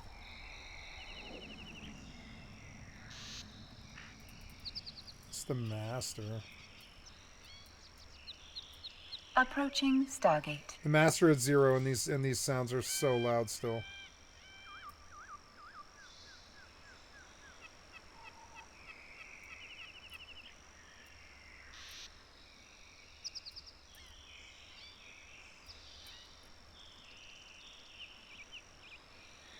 This just makes no sense. Autopilot jumping.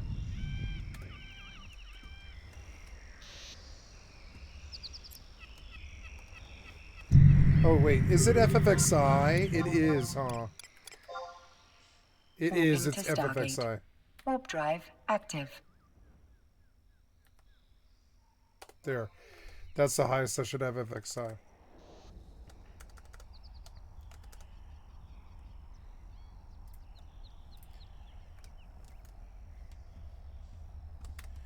So it wasn't this. This was okay.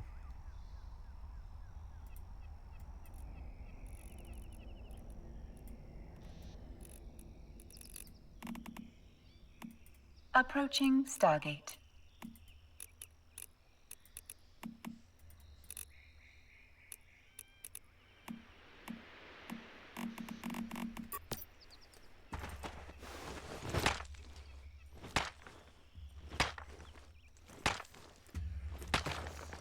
Autopilot jumping.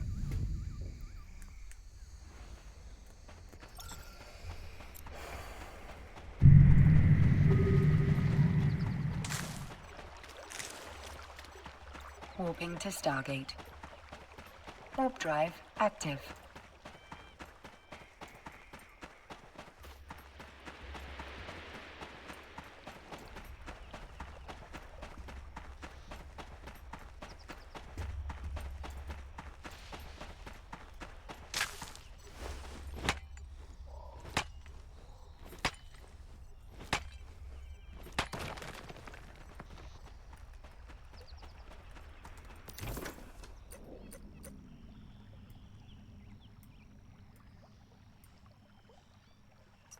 Approaching Stargate.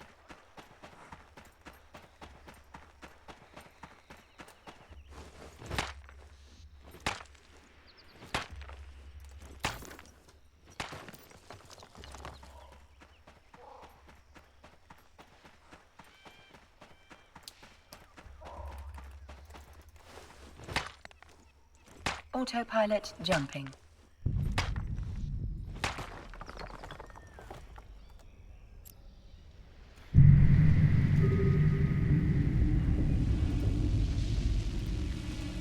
Warping to Stargate. Warp drive active.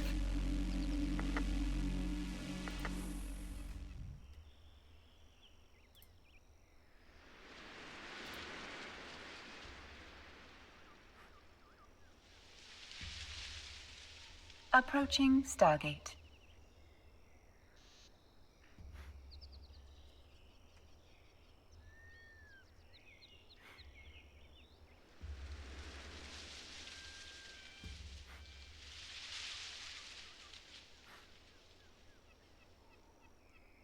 Autopilot jumping.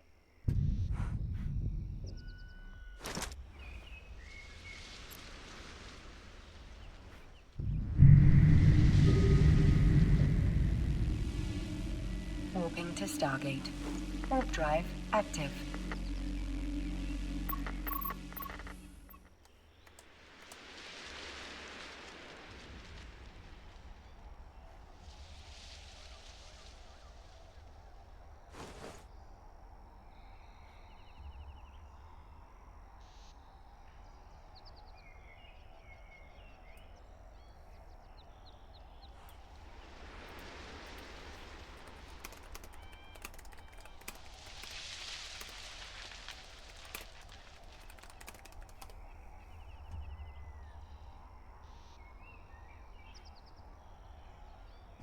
Oh!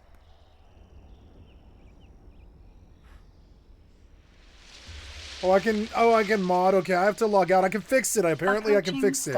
It's something terrible with the Windows key because of the Ashita client. I didn't know this. Oh, no wonder. So Horizon probably doesn't have this issue because they know better, but I didn't know. So we'll go to Ashita, and they were like doing the Ashita for me. But so this Ashita that I downloaded, it's not doing alt tabbing right. It was before, but it's not since Windows 11, I don't think. So we're going back to the Ashita file. Config, boot. Warping to Stargate. Warp drive active.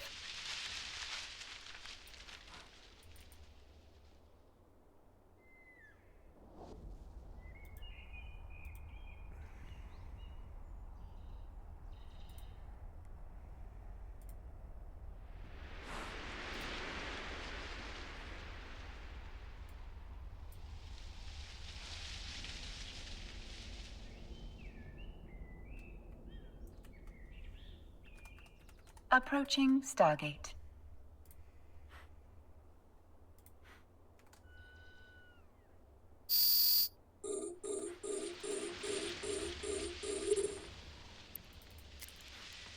Which reminds me.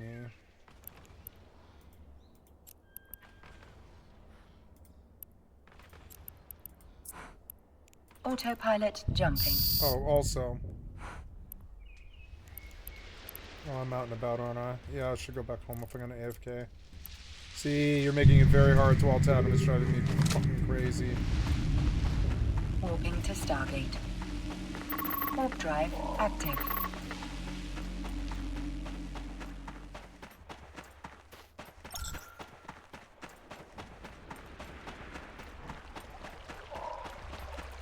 Might be once human.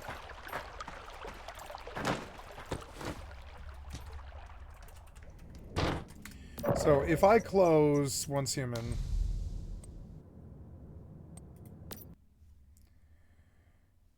Approaching Stargate. Do I have any issues anymore? Fuck, I closed out. I don't know. I'm gonna go back in. It might be once human.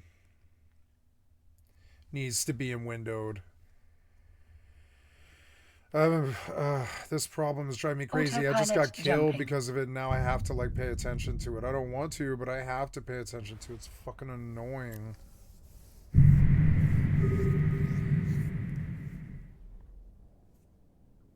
What happens if I load that modded character I was playing with all that work done? I did all that work. I should play the most recent save that isn't this one.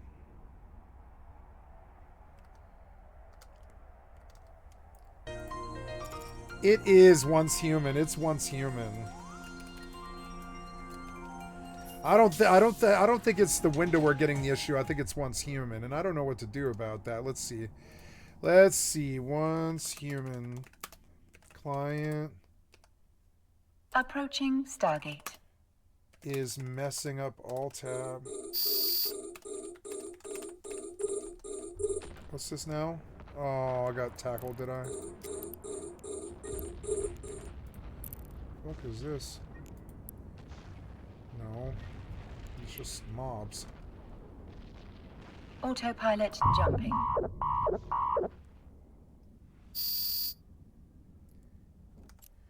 Did you jump? Yes, you did.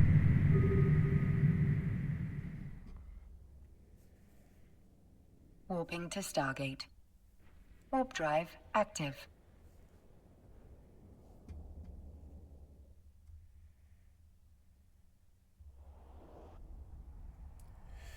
Oh, if the so if the task manager is open, it causes an issue with once human. That actually maybe fixes the issue. We'll go see.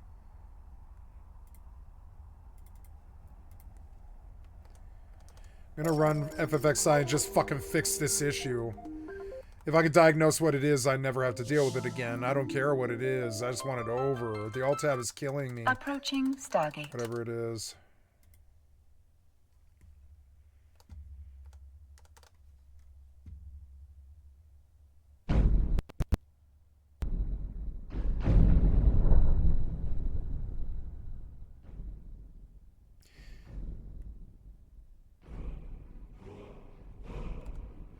Autopilot jumping.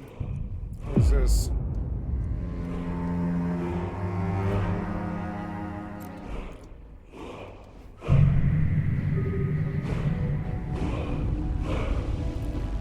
Warping to Stargate. Warp drive active.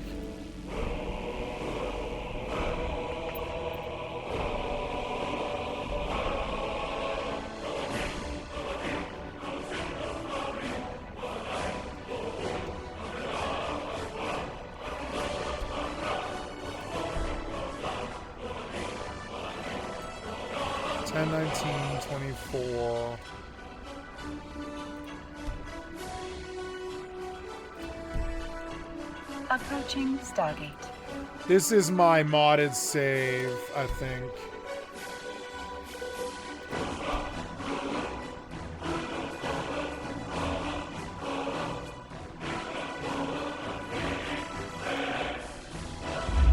Autopilot jumping.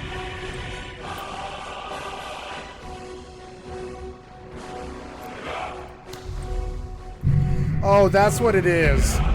I think. I can't tell. Warping to Stargate. Warp drive active.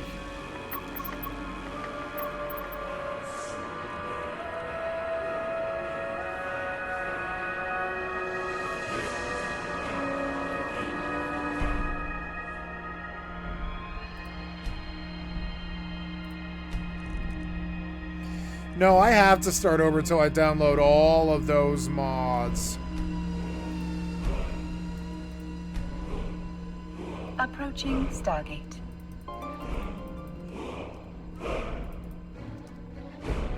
There, I don't have the problem anymore. It's that if you have the fucking taskbar open while once human is open, it screws up alt tab and gets you killed. But I had to figure out what it was. Yep, I'm not getting the issue anymore at all. Yeah. Autopilot jumping. It's so long. Hurry up, you. This is taking too long, you. I don't have any mods. Let's go. I hate this so much. To Stargate. Warp drive active.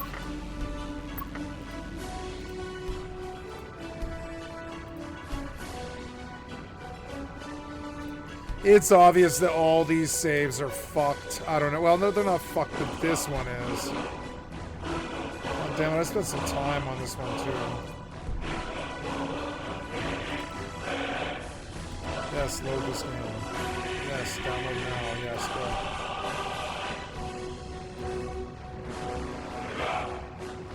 What's with the Bone Wolf thing? Hurry up. Approaching Stargate. There. What the fuck was this? Okay, hurry up, you. You suck.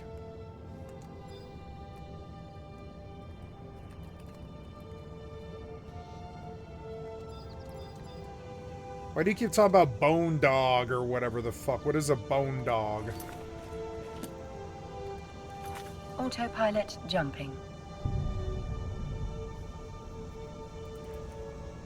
I feel like this save is corrupted because of the bone dog thing. Warping to Stargate. Warp drive active. No content found. I don't have any mods.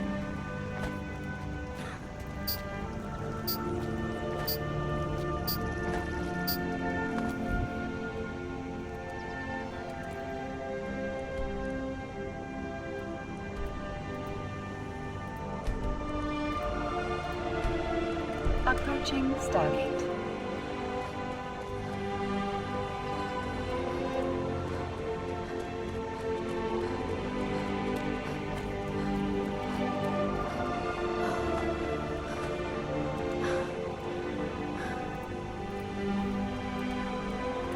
Autopilot jumping.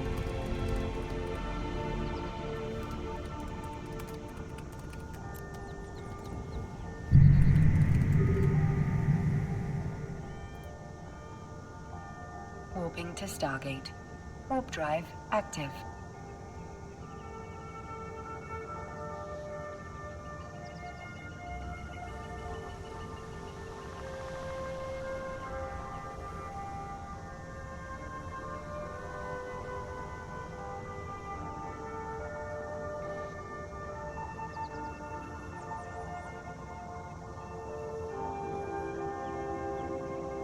Approaching Stargate.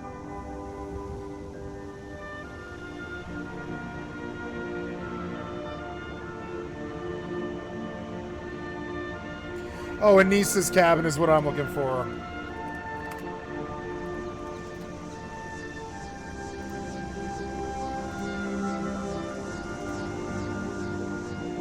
Autopilot jumping. Oh, I went the wrong way.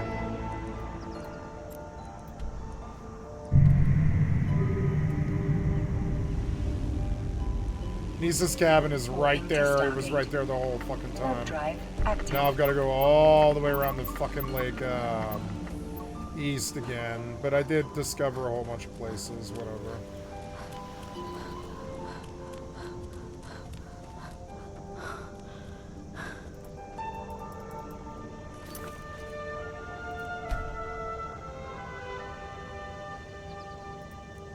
Approaching Stargate.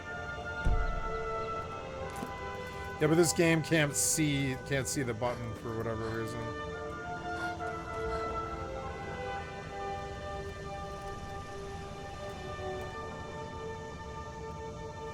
Hey, a pie skin, that'll sell well probably. Autopilot jumping.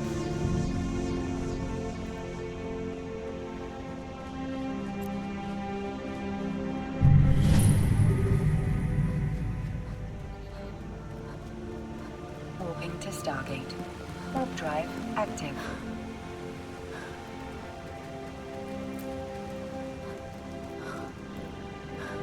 It is that. It's the task manager. When the task manager's open, once human fucks up, well,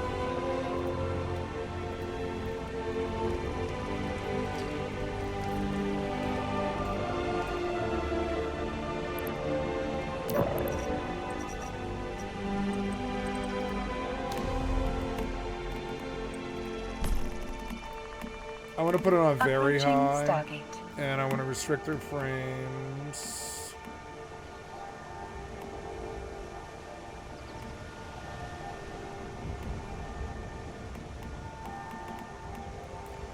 could turn it down like a little bit to like 90. Shake, go to medium. Autopilot jumping. Or low, I mean.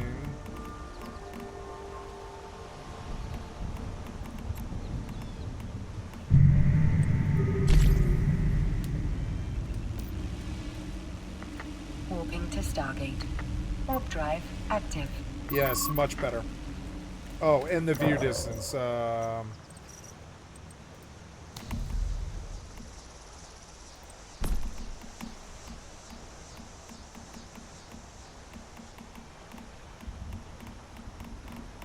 can't believe how long it took me to fucking figure out how to solve this problem. It's been like a week. I was like, God damn it, the alt-tab problems drive me crazy. I got killed tonight because of it. I maybe could have ran, but no, I didn't. I couldn't even alt-tab to respond to the two guys who rolled me. And that wasn't my fault or theirs. Fucking problems with Windows.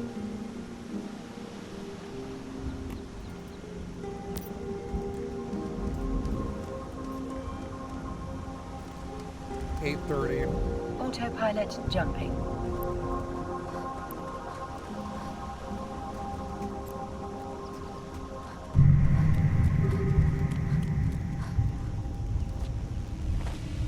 Warping to station. Warp drive active.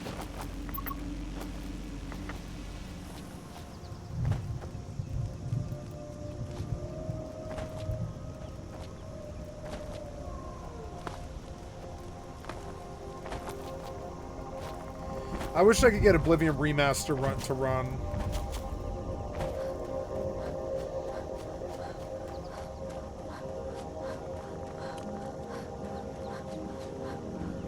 Approaching station.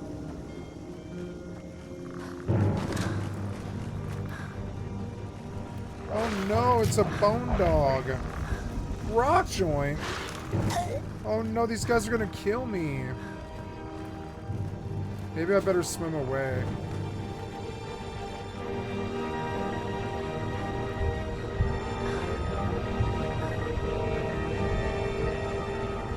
Docking permission requested.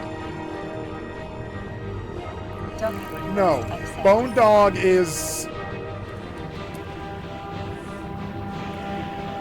Autopilot disabled. I'm getting away. Fuck it. I don't want to die.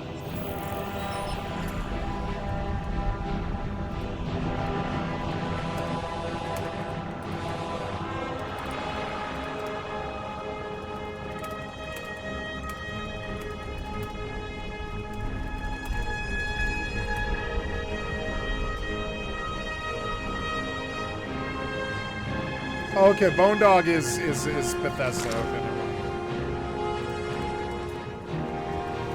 mind. So I ran into some Bone Dogs that I'm just really not ready to fight yet.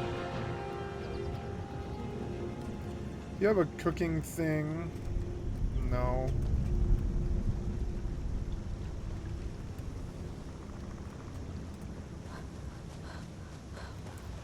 Okay, Anissa's cabin is on the north side over here. I went way, way, way too far. I mean, I went far going to the Alchemist Shack, but I want Anissa's cabin. Is Anissa's cabin...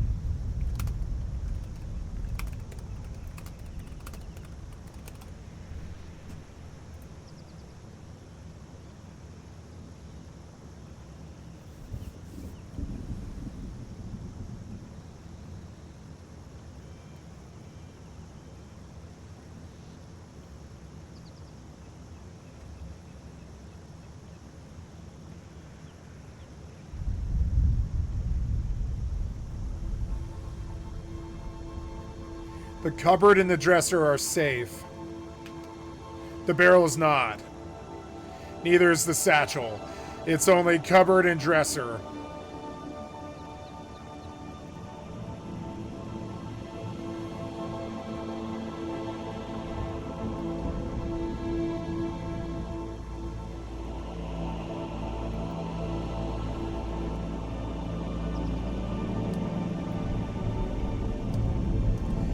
I'm gonna stay at Anissa's cabin.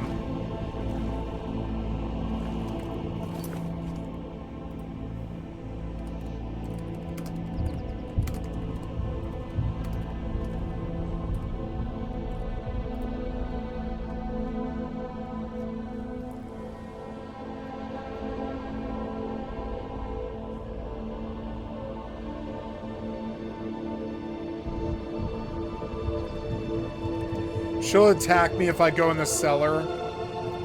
That might be very bad, too. I don't know if I can actually handle her.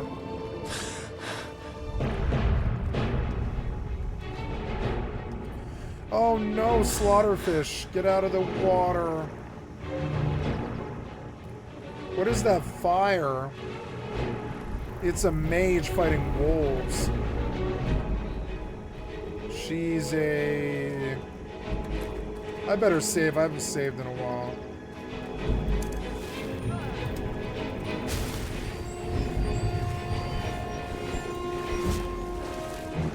Lots and lots of wolves. It's a novice conjurer. I need her loot.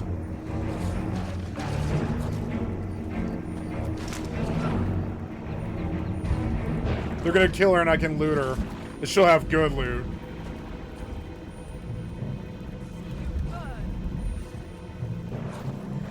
I want to kill her.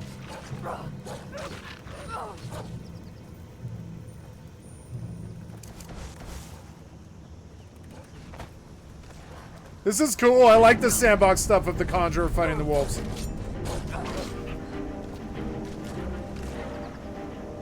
See you burn.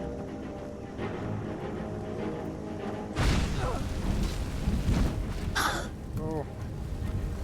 Oh, what was that? Good. She killed the wolves really fast, I think. I don't know.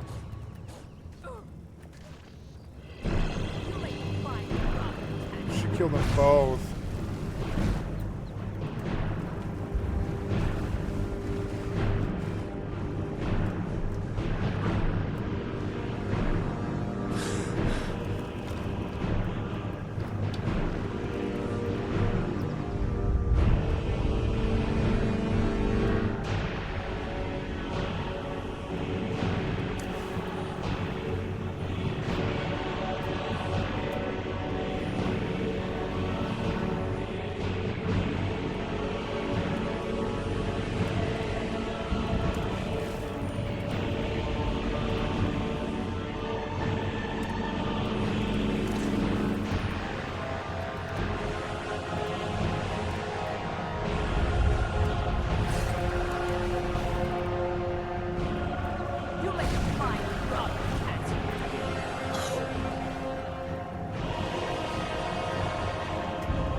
Slaughterfish are gonna kill her.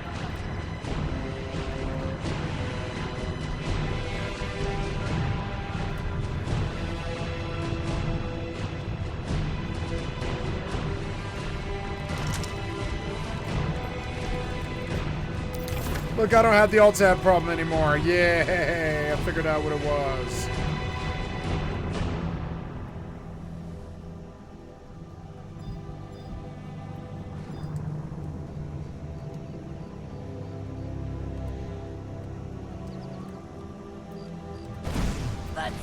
Oh no, what was that? No, no. Reload. You didn't pull out the right thing.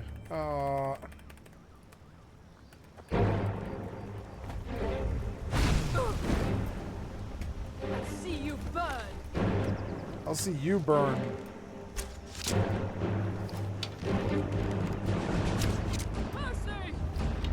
Down, necromancer. Or conjurer, I mean. Fuck you. Black mage robes, very, very good. Iron arrow, iron dagger, that's good, that's good.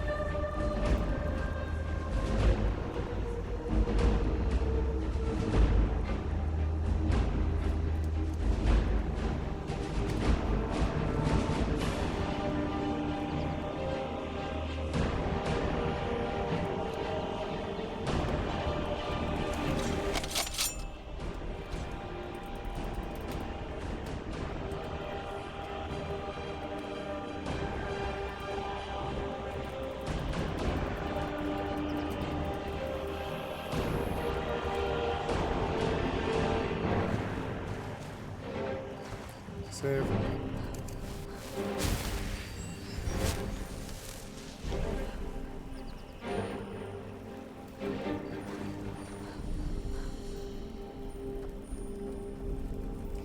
There's Anissa's cabin, I think. Yep. That's the one I was like, I know there's safe storage around, I just couldn't remember where it is. I'll have to wait once. Maybe sneak open her while she's sleeping and then burn her, and then run. Wait, do I have combat? No, it's a fish. No, I don't.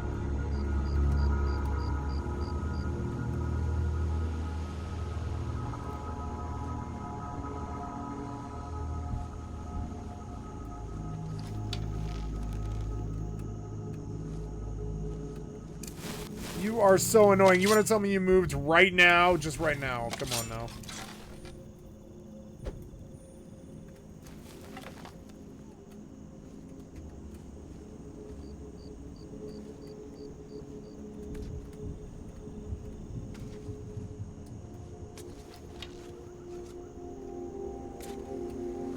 Fuck.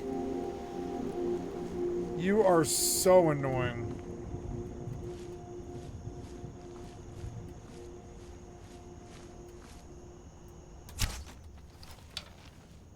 I missed her somehow.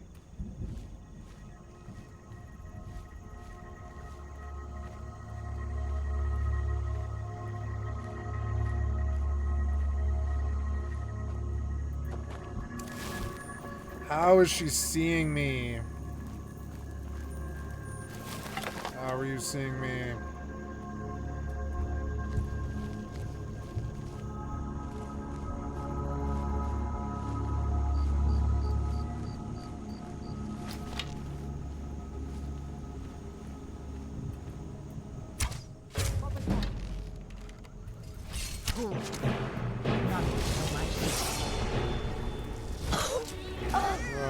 Run. Nope. I can't let her get close to me. I will need a tank for this, I think. And I might have to go get a follower.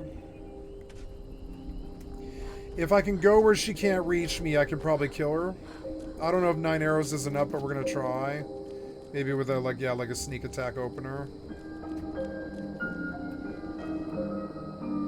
Can she really see me? Are you serious? There. What was that? You fired an arrow and I really didn't want you to. Come on, man. Piece of shit-ass 2010 game. I hit her.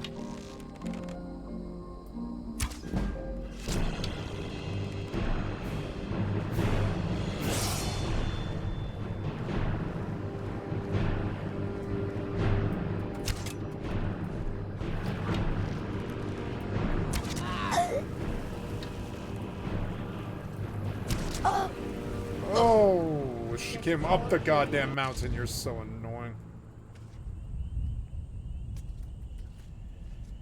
Let's just try and beat the fuck out of her. Stealth open and then just put it away.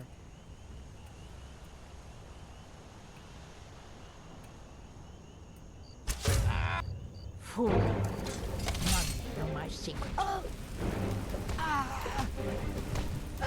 Guess it's all clear now.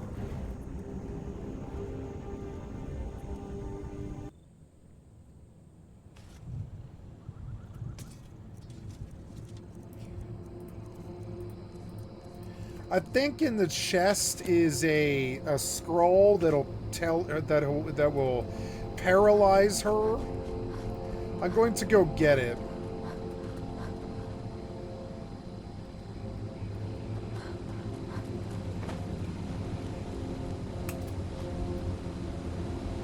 Oh, come on. You're fucking idiots, man. Even back then it would have been dumb. Come on. I'm just a poor old woman, dear. No need to trouble yourself with me. Sorry.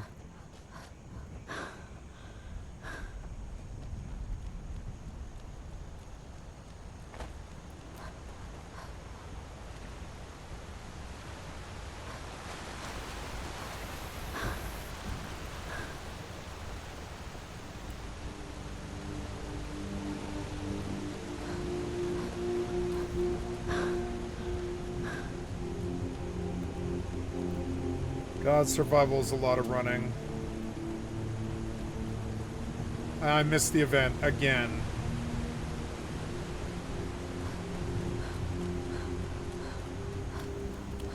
I look up, it's 5 minutes after the hour, not 0, for some reason.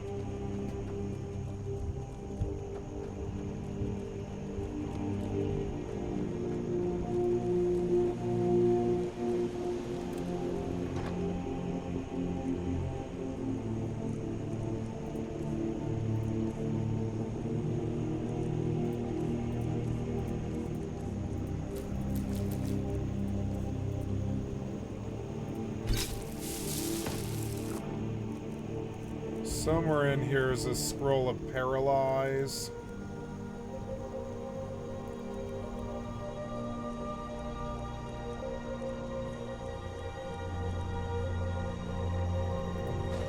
For 10 seconds, that should be longer enough.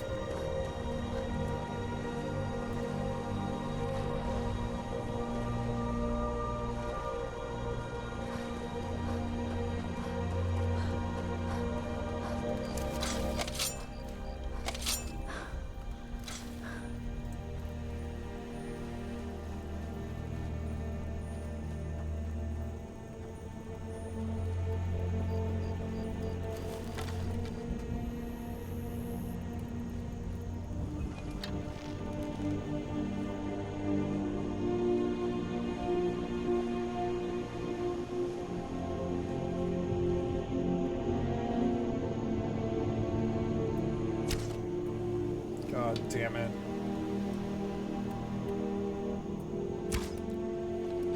God damn it, you're so annoying.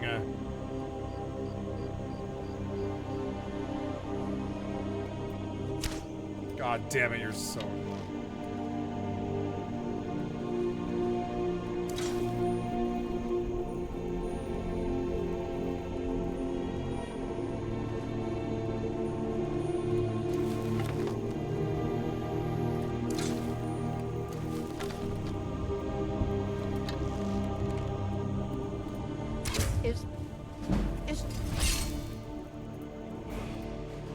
What there? None know my secret. Yes, it's all clear. Why didn't this work? I don't know.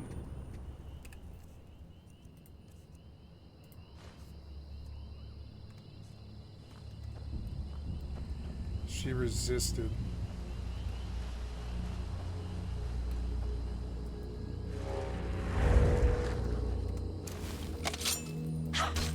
Fool.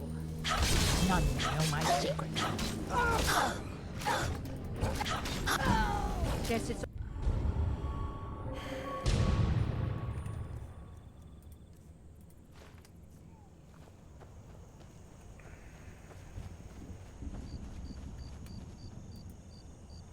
Oh, someone's going to get hurt.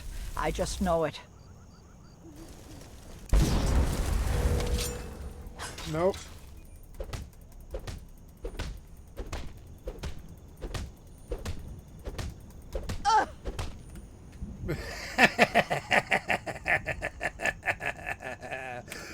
Got her! I'm sorry, I need your house. It's much more better if I use your house than you. You don't exist. You're not real. You're not the main character on this server, sadly. It's always me.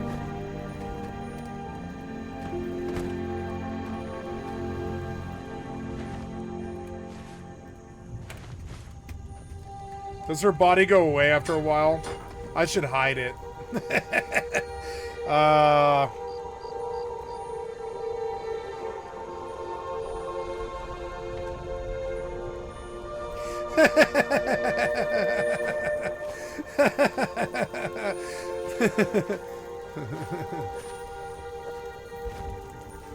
Do you want to hide a body? We could throw it down the stairs. I don't really care where we put it, but we can't let anybody find it anywheres. We could put it in these bushes. Oh no. What if somebody finds it? Do you want to hide a body? Yes, I want to hide a body. Okay.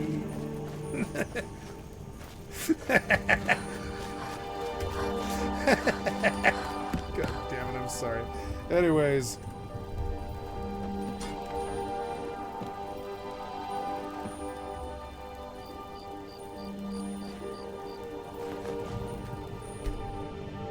Or put on some clothes, bound to upset some people. What's this now? I believe you shall burn, you. Hmm? Huh? Huh? Huh? You gotta leave the free shot open, huh? Save. Ooh. Right in your fucking head. Are you running from me? You better not be running from me. Are you running from me? Don't run from me. The red dot will tell me where you are. Don't run from me. Oh, novice fire mage. Why? Oh god. Why? Why? What was this? Why was there a novice fire mage? What was this? Ah, get that arrow or whatever. Oh. Wait, the arrow's gonna... Wait, okay. The fire mage is gonna kill the fugitive, and the fugitive's gonna kill the fire mage. And I'm going to... Oh god. Death is highly overrated. No, fight him. No, no, fight him, fight him. Ah! Why would you pull out my spell? Oh, you're so annoying. You're so fucking annoying. Why are you hiding? Why would you pull out the spell? You're so stupid. Why would you pull out the spell? Mercy! No. Oh, you're so annoying.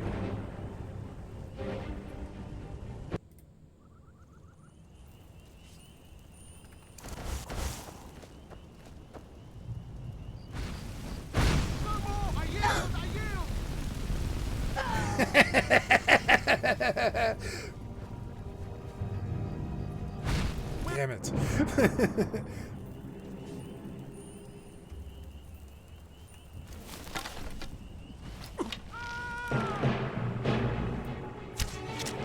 fuck was that?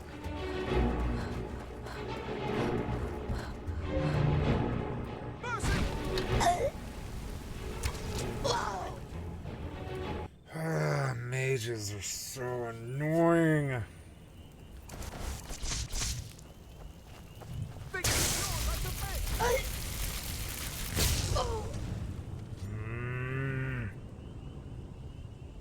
Maybe I can stealth archer open it.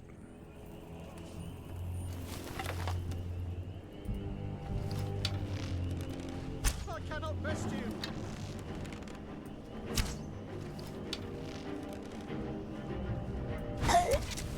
Run, run. Ah, you're so annoying.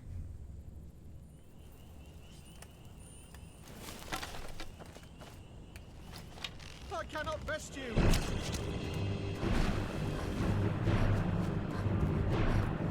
Go! Jump, jump, jump, jump, jump, jump!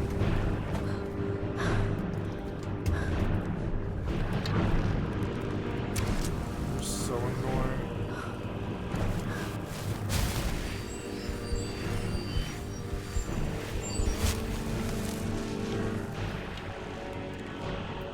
God damn it. Fucking bullet dodge, I swear to God. You are so annoying.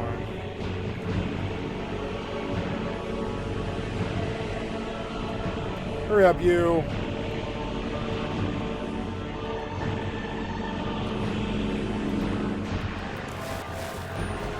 Where'd the other fucking guy go? Aww.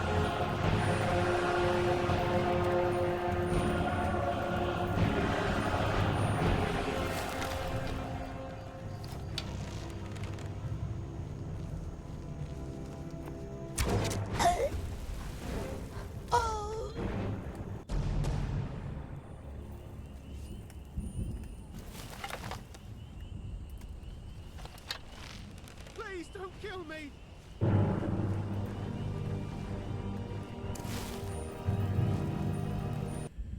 I want to see if I back up, will they just solve each other?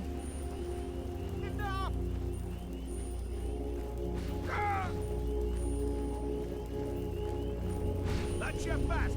I cannot best you.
What is with this mage? It's like he's got a death, like a death wish on me. Run.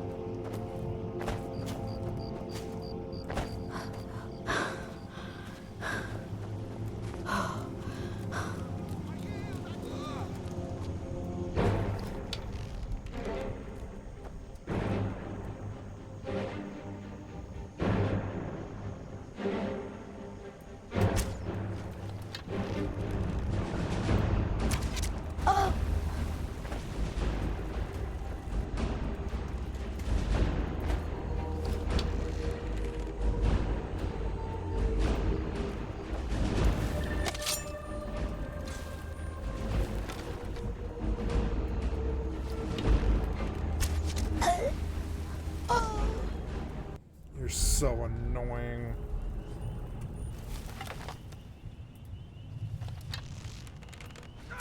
Victory's yours, I submit. How did that miss? How did those miss?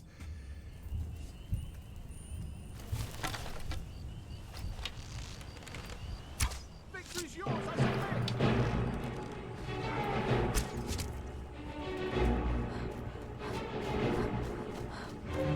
Victory's yours, I submit.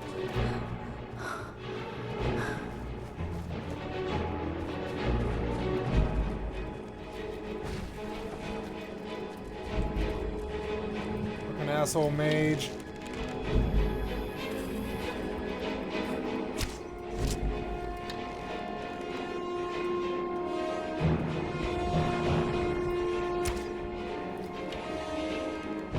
Oh, you're so annoying.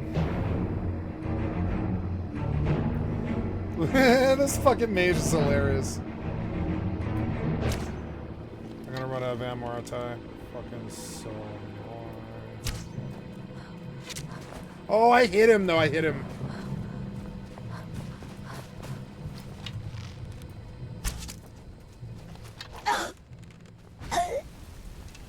What? Oh my god, you're so annoying.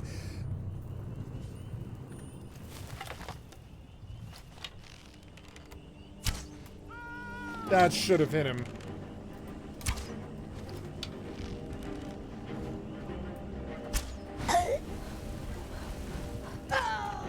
So annoying.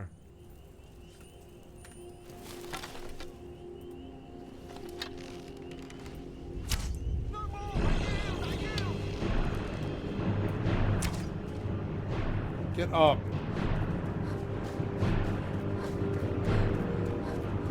He likes to hide over here, and I'm gonna fucking stop him from doing that. Fuck this guy.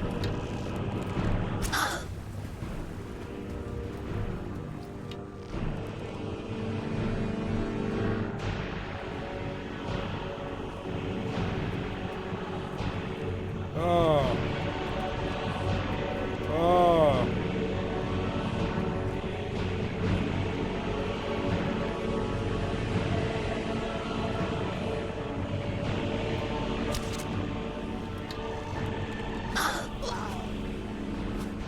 I love how I can shoot you in the face, but you hit me slightly, I poof, I fall down. So annoying.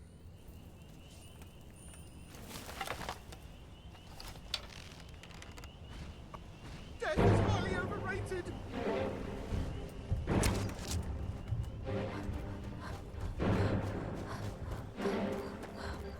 Please don't kill me.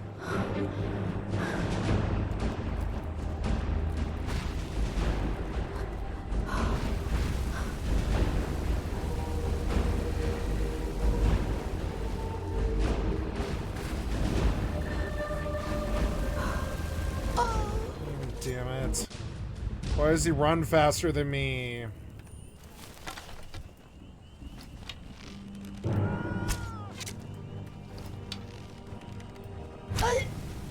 Can't believe that missed!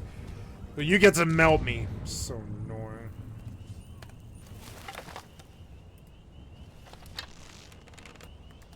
Please don't kill me.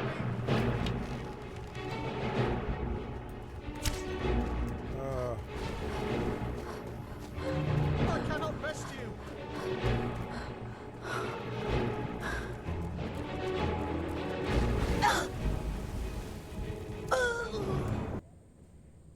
Fucking asshole.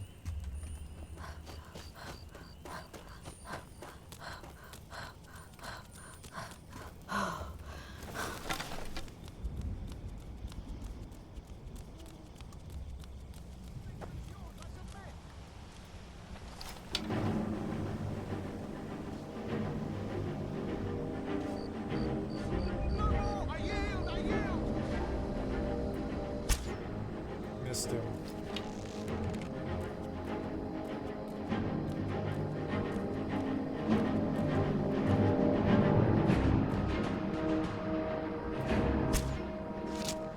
Oh, I hit him too.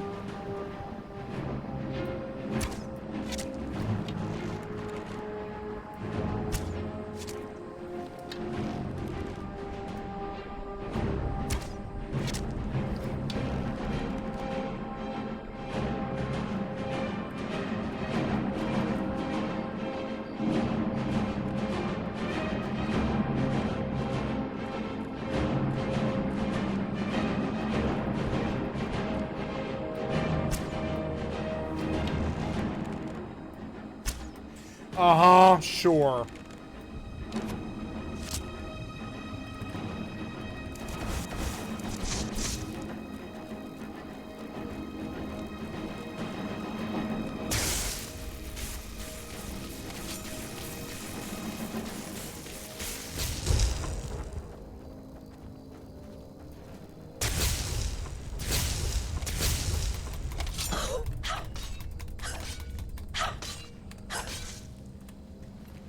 Bitch ass fire mage.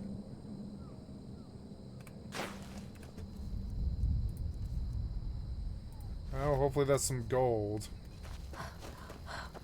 Fucking dick. Now I'm out of arrows, but we got him. My house, stay away.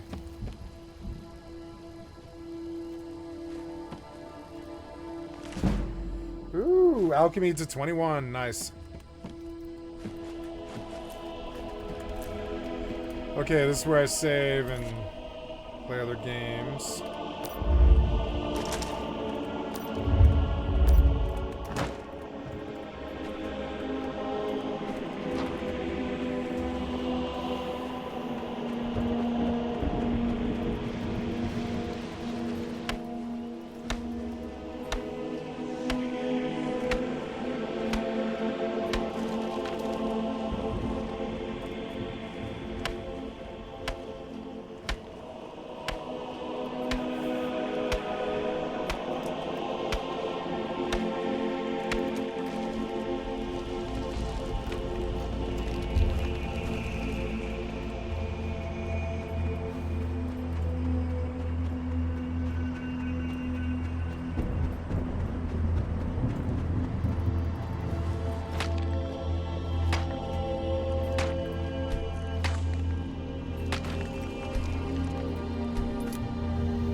drive active.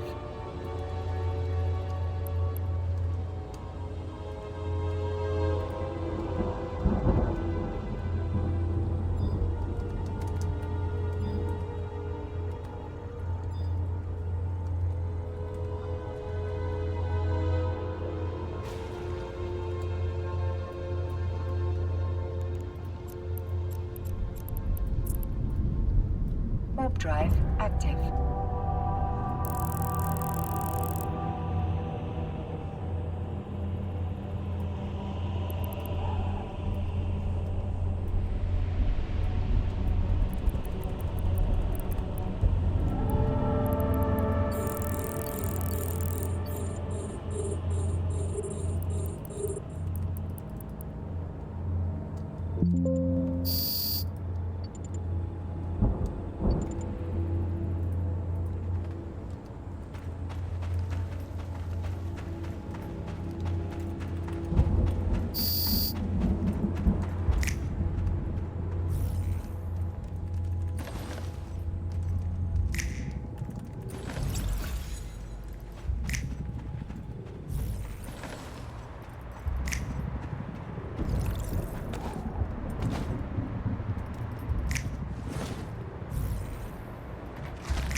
lots of loot.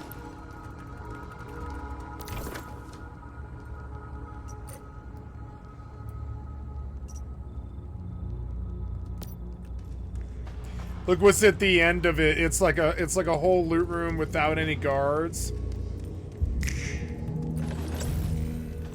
Ooh, Fortification 02.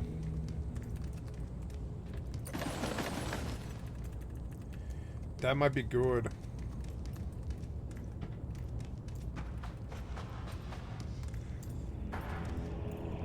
This is a genuinely good mode. I hope they start to try and topple Rust. Hope they improve the combat, make the hitboxes and the collisions better, make the guns feel better, crispier. I think the AI is getting better at making mobs look like Dead Island 2, and that would be better.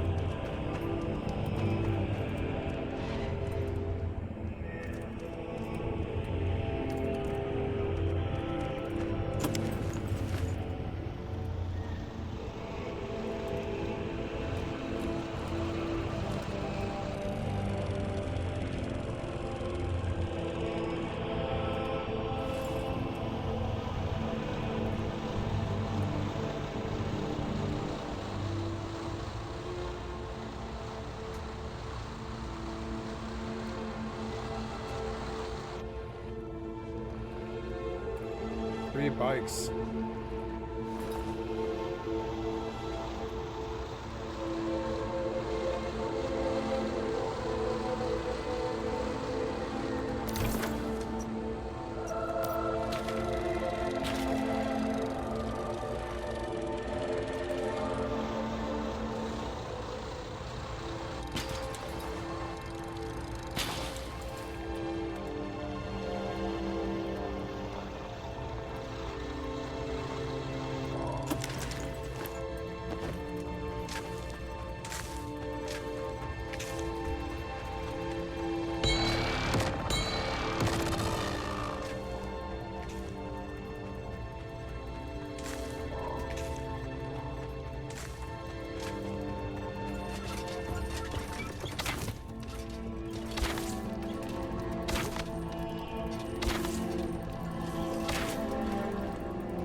Working bike.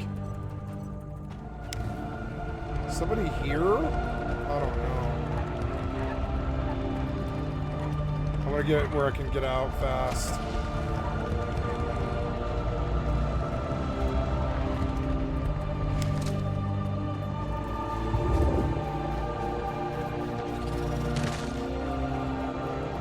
What was that?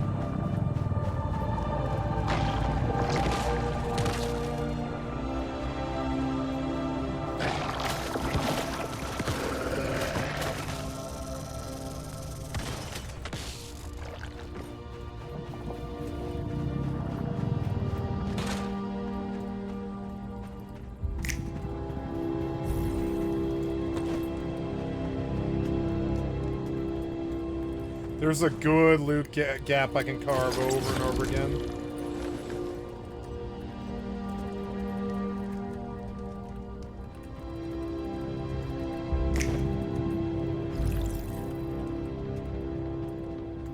Outside, red veranda.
I'm gonna learn this island perfectly. Ooh, a new deviation.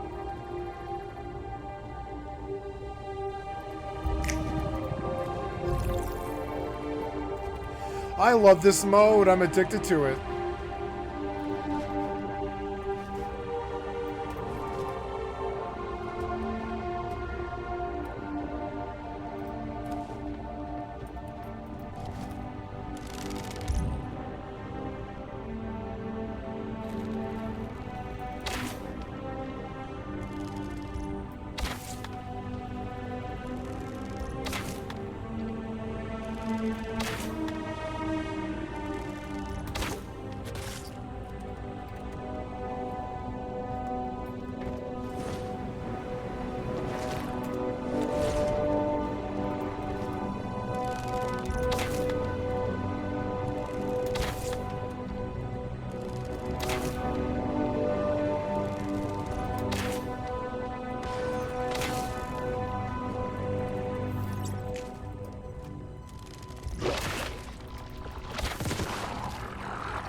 The bow's good for up front. 62 memory chips.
Another pyro dino. I don't know what a pyro dino is, but we're gonna find out.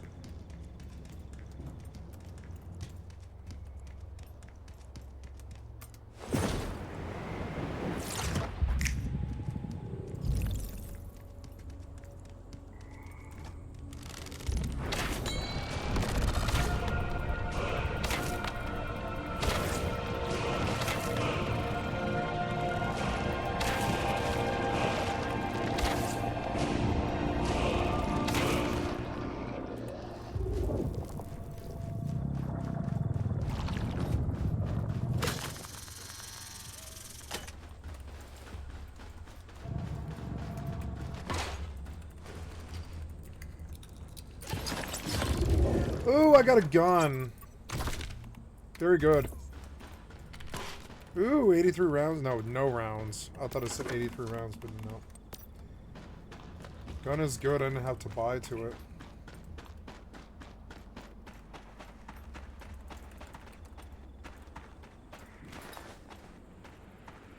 Numenara.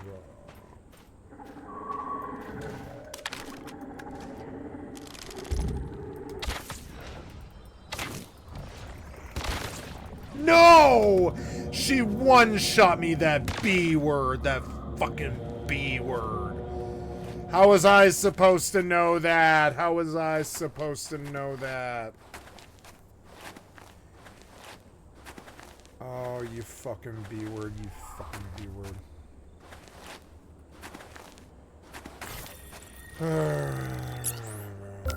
So dumb.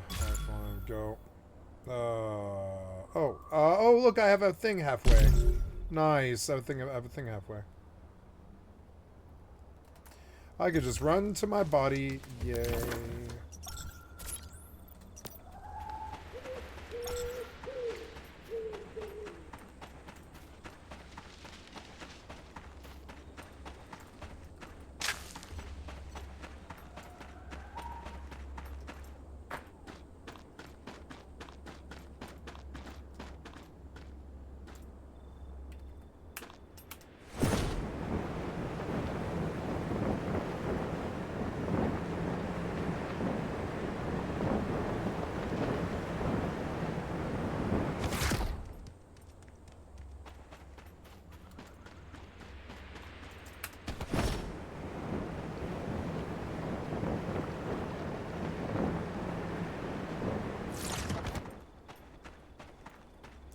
At least it was only like 90 seconds. It wasn't too bad. I'm actually not that upset. Could have been way worse.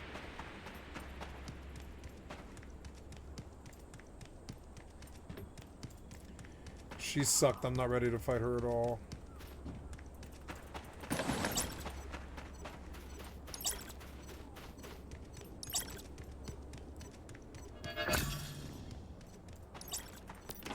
You, like, put this gear on, right?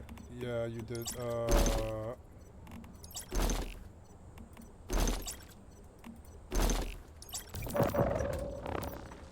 Ooh, polar jelly.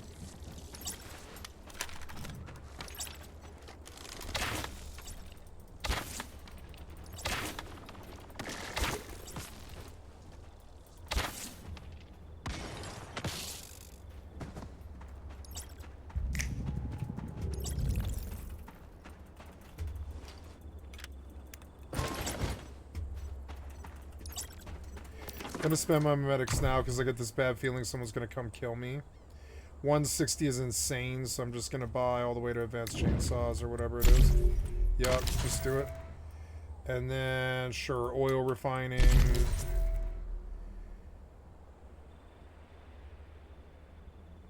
I think I better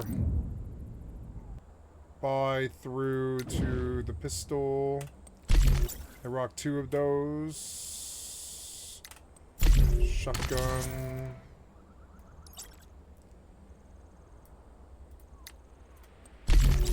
The SMG.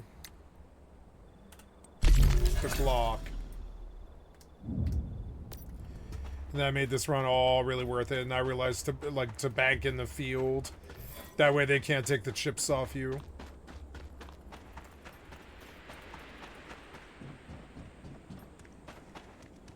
I love this mode. That makes it so much better than Rust, being able to just dump the fucking you dump basically the only real loot is the purple chips that you get from the chest. All the rest of it is just stuff that makes you sort of incidentally stronger. So if you just dump all that, if you just dump oh no. Oh no. Oh no, you aren't letting me alt tab to it. You aren't letting me alt tab to it. You aren't letting me alt tab to it. You aren't letting me alt tab to it. You aren't letting me alt tab to it. You aren't letting me alt tab to it. Nope, nope, nope, nope, nope, nope, nope,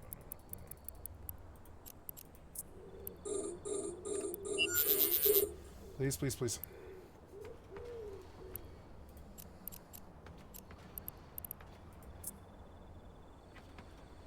Please, please, please.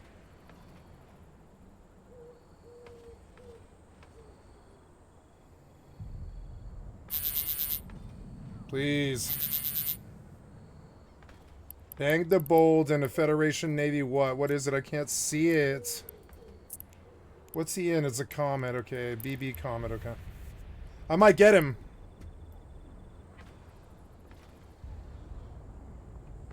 He's too close. He's too close. I don't know why I couldn't stay away from him. I'm webbed or whatever it is. I don't think I'll get him before he kills me, of course. That's fine. We were doing, like, as long as he wins, right? Not me. As long as he wins and not me. He's through the structure, but I'll still lose somehow. Watch, I'll still lose. Watch, I'll lose anyway. I'll lose anyhow. Approach.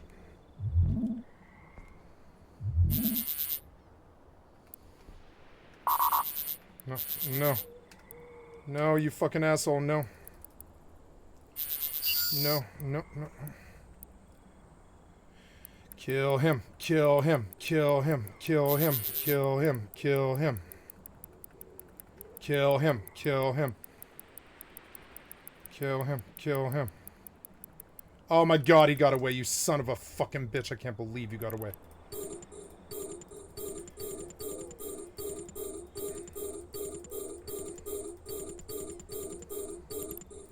Oh my god, that son of a fucking bitch. Hi, Kitty. It's really not the time. It's really not the time, Kitty. It's not the time right now. It's not the time right now. See, you already fucked me up. You fucked me up, Kitty. Not the time. Not the time. Not the time.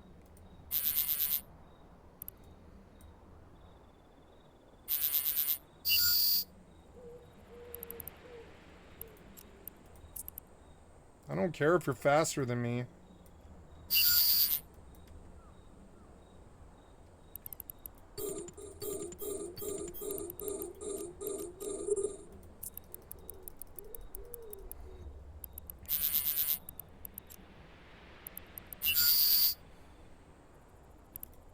God damn it.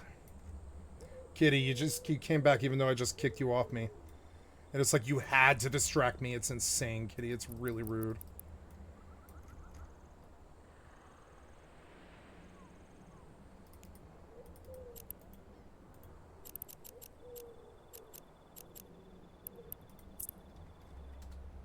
Warp drive active. Thanks for the distraction, Kitty. You really helped.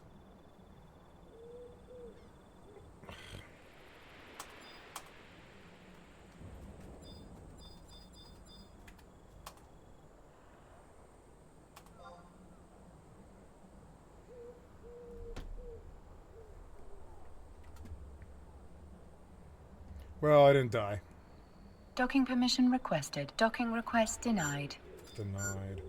He attacked me, motherfucker. Why am I the aggressor?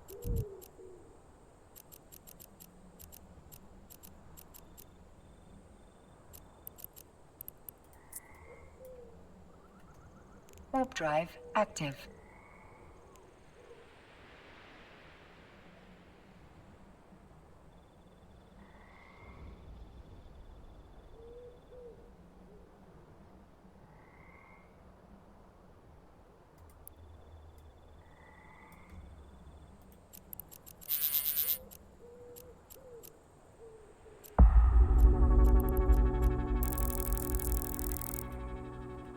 Warp drive active.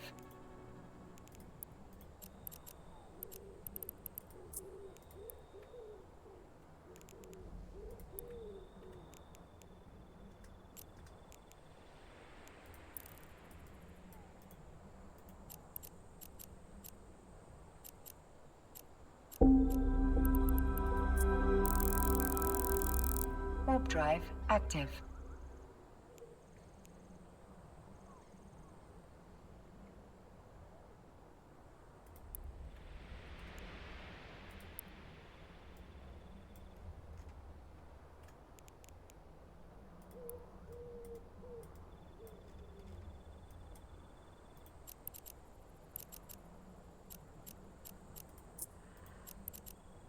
Warp drive active.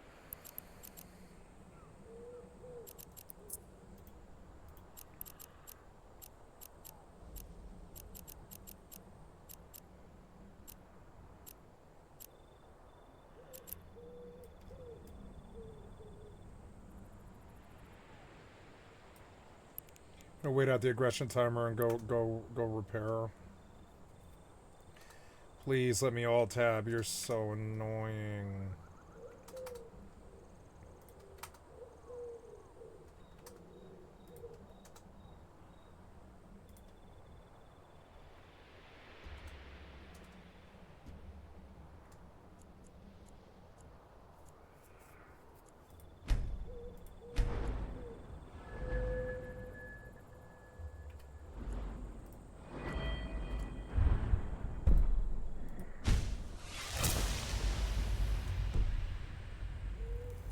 Severe rock joint.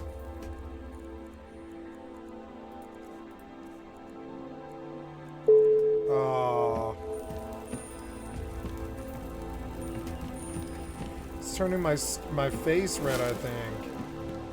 Ugh.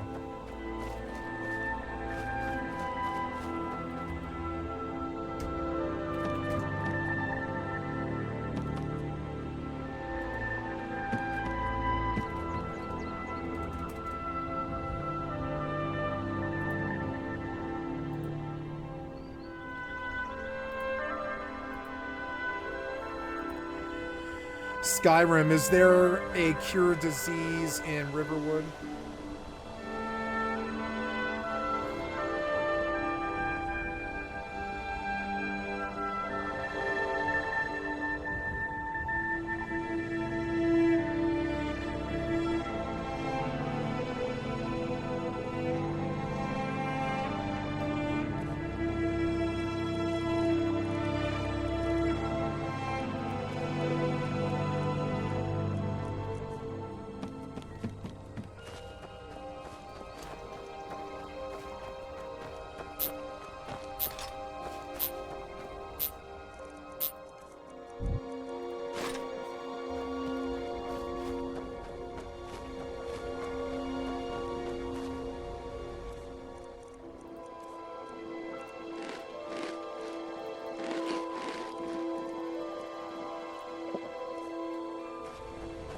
Oh, I was starving to death. I was starving.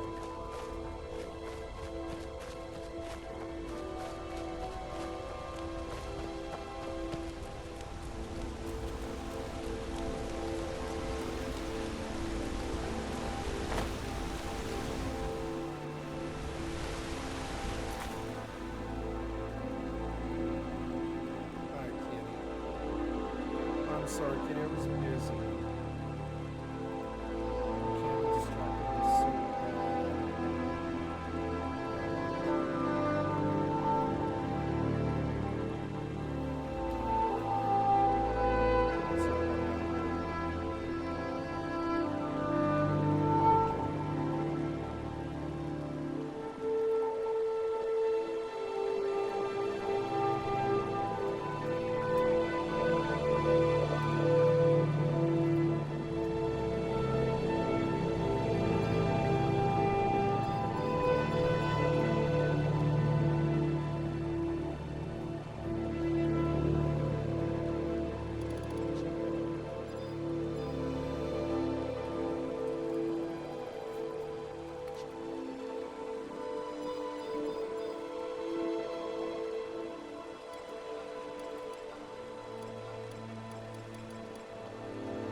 I'm not gonna eat mountain pie, I'm just gonna sell it.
Warp drive active.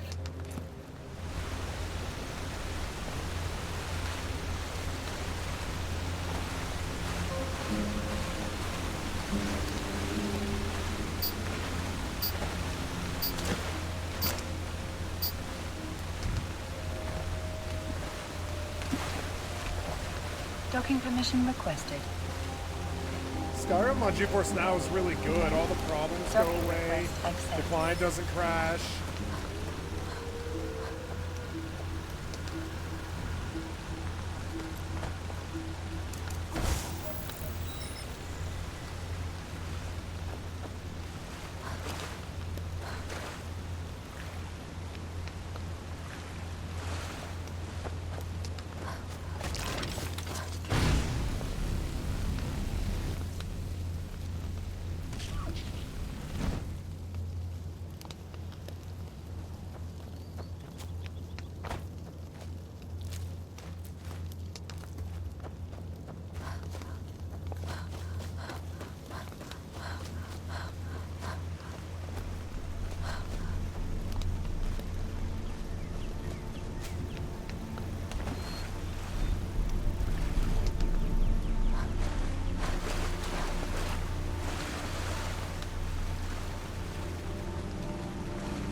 Gonna get cold tonight.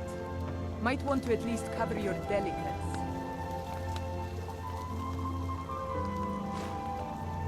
Did I see you talking to Sven? Maybe not. Lucan over in the Riverwood trade.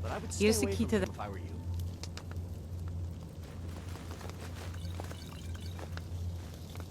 There is something you... The Jarl needs to... We need to get word to Jarl Balgruuf in Whiterun to send whatever troops he can. If you'll do that for me, I'll be in your debt. I'm glad to help anyway. Like I said, I'm glad to help in any way I can. Help yourself to whatever you need within reason.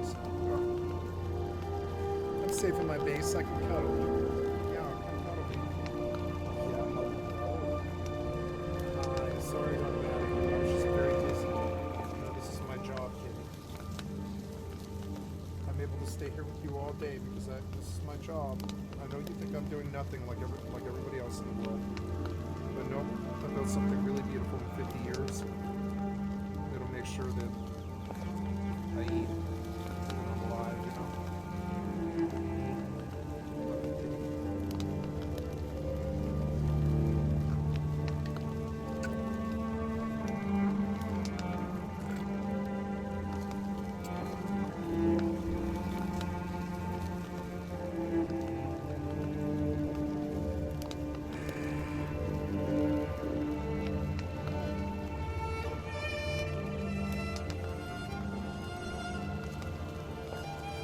Cross the river and then head north. Jarl, he's been trying to stay out of the... I wouldn't... But it's hard to believe that even... Of course, the Empire banning the war. I'm glad Ralof is helping, I suppose. I don't but she's nothing but a puppet for... Some say Ulfric... If Tori couldn't defend his... No, not... Don't worry though. And by... Alvar can help you out. Jarl, he's been trying to stay out of the... I wouldn't... But it's hard to believe that even Balgruuf would choose Elisif over Ulfric. A fine day to you, friend. May you die with a sword in your hand. It's my mill. Some folks thinks it's my town too, but it ain't. The Empire banning the worship. I'm glad Ralof is helping drive them out of here. If I was a bit younger, I might have joined the fight myself. Riverwood's agreeable enough, I suppose, for a Nord village. There's beauty here unmatched in all of Skyrim, to be sure. I'll show you what I know. I'll show you what I know. I'll show you what I know. Until next time. Did I see you talking to Sven? Thinks his ballads... An intelligent, beautiful woman like her wouldn't fall for that nonsense. I hope. I've been thinking. Could you give her this letter and say it's from Sven? I think I've matched that Nord's lack of We're here to cleverness teach you a lesson. All right, then. Guess it's No sign. What? Come on, Bethesda. What world did you think that was okay ever? I'm in the middle of the fucking town. You just ate 5 minutes of my fucking shit. Oh my god, why? Why? Because I killed the witch?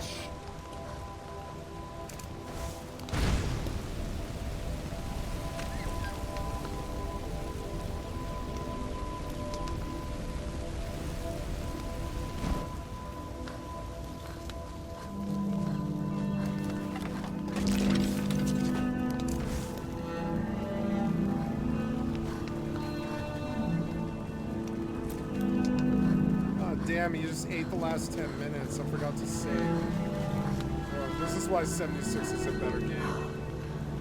And I missed the event again.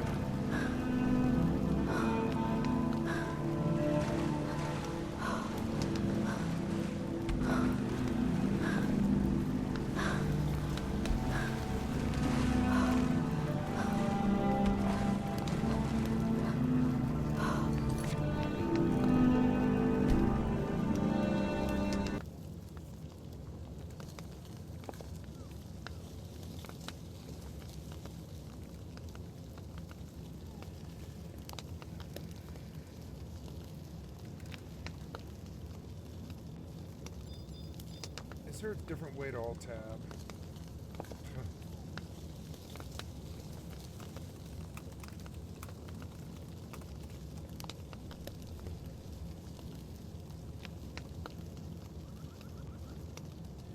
Windows key tab.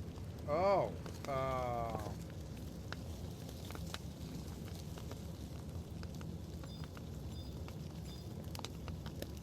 Yeah, but this one won't.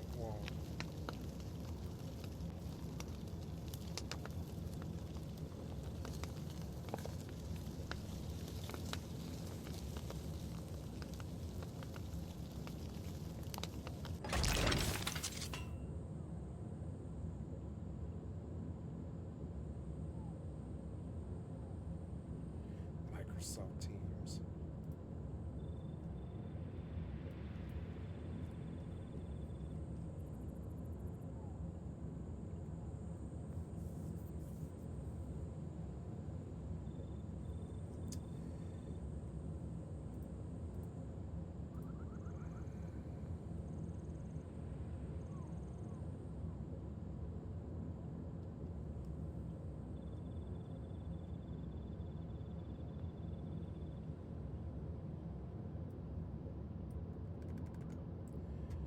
So I'm going to go into the Ashita and I.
Let's see if this fixes it. It might fix it.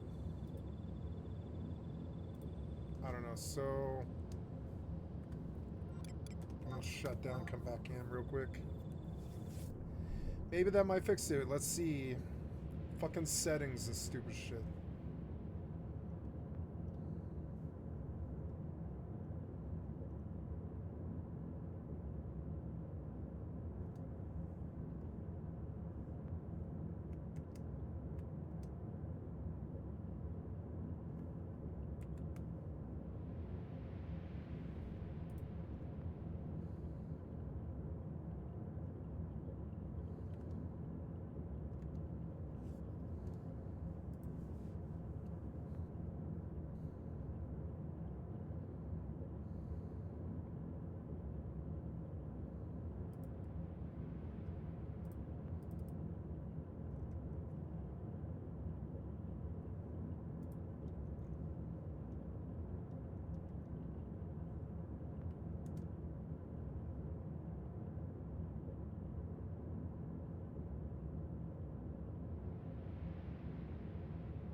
That's working, but I don't think the client's open yet.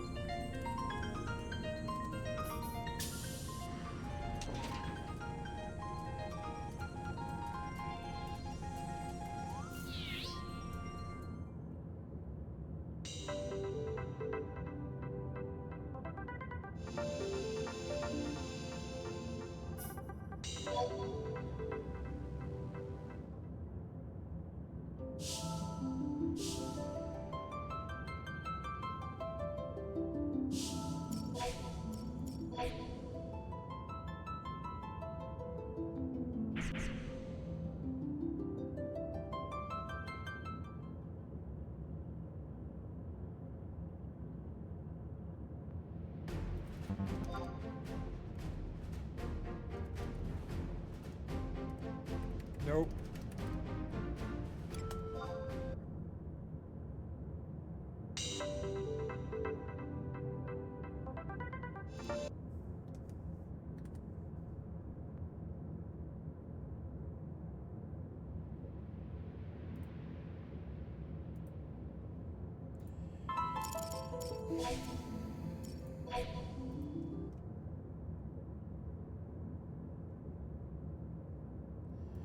Oh, maybe I can put that in the script file actually.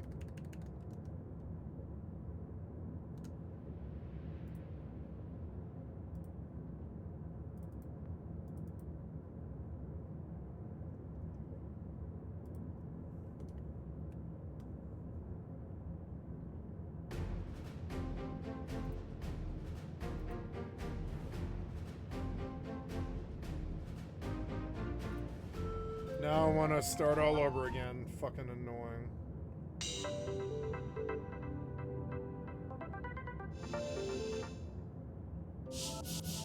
Let's see if it goes again.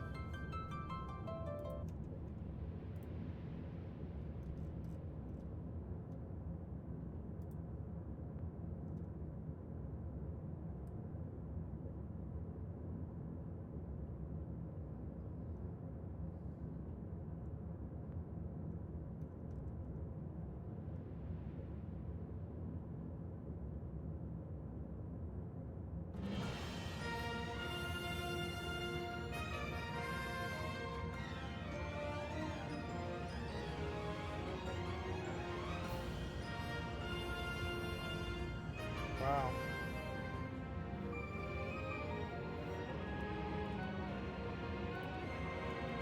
Nope. But we'll see if the keyboard command works.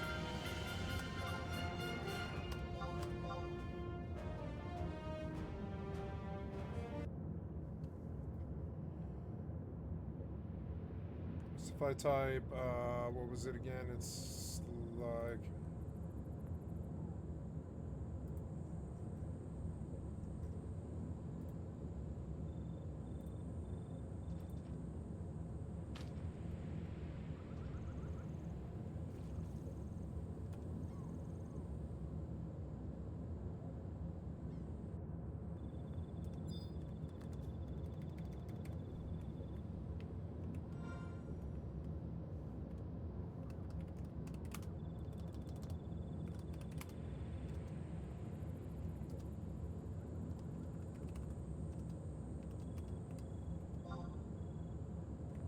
Nope. But the alt tabs are working. I don't know.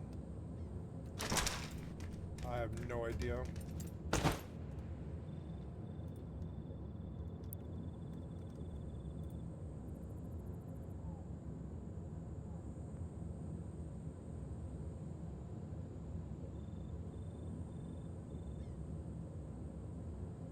Control Alt tab.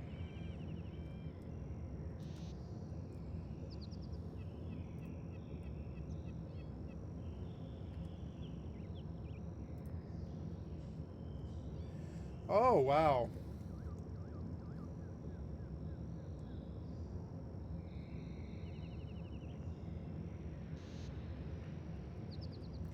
Oh, Alt Escape is better than Alt Tab? It's switching really well.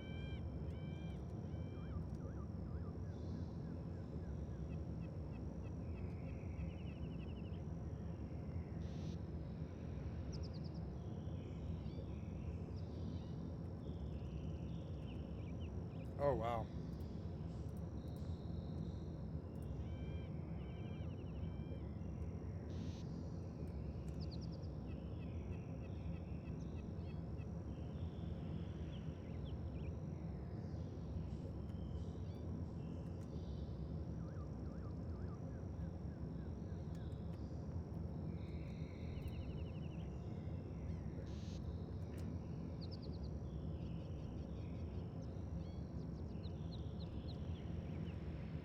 Alt Escape.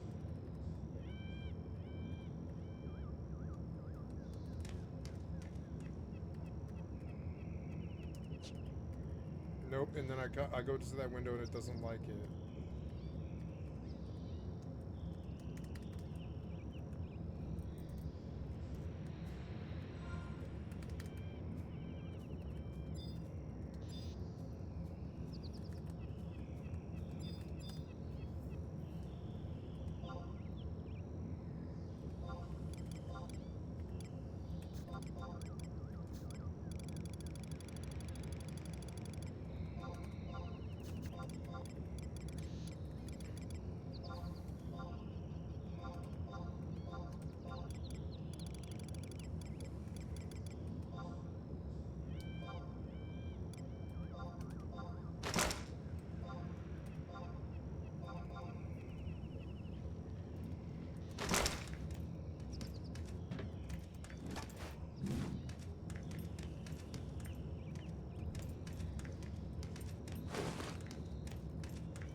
Warp drive active.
Food corn can be turned to plant fiber. That's good.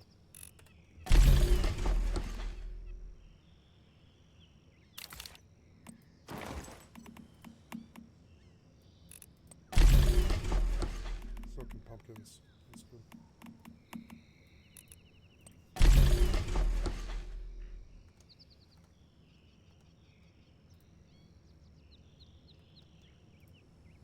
Oh.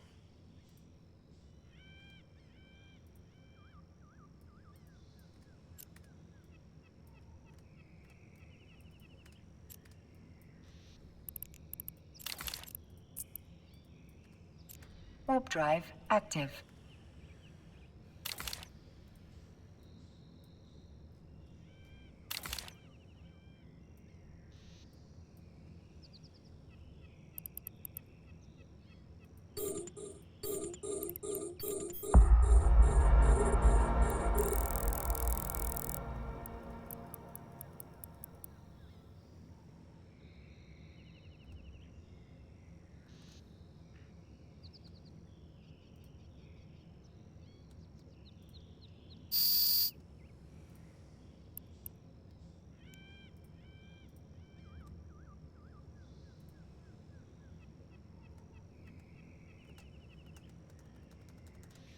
It's FFXI. This windower. It's not working. It's driving me crazy, cray. I wonder if I should try just without the window, or yeah, without the recast. Well, I don't know. I kind of need recast. I don't know what to do about this. Maybe I can reinstall Ishida.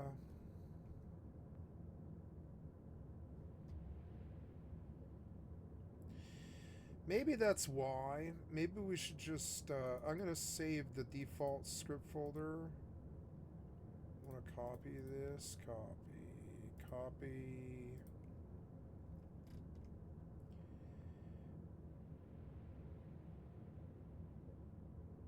Or, well, I want to take scripts, add-ons, and plugins, and I want to copy them, take them up,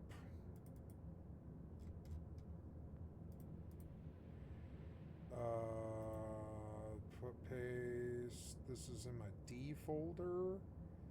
Wait, that's what you've been linking me to?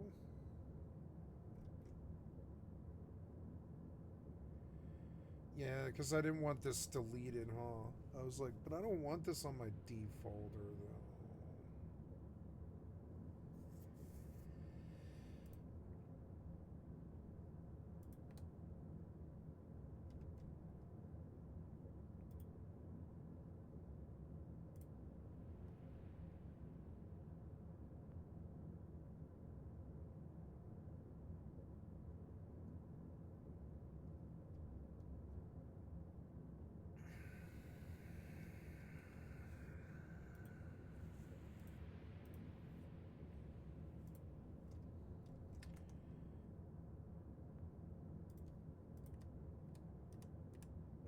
Have another copy of Rashida? I don't know. I don't know what to do.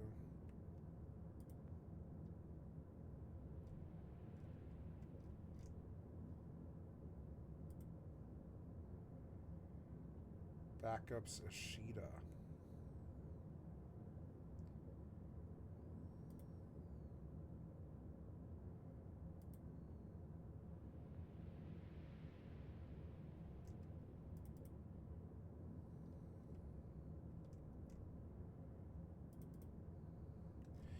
Why is Ashida in backups? Okay. But it's working.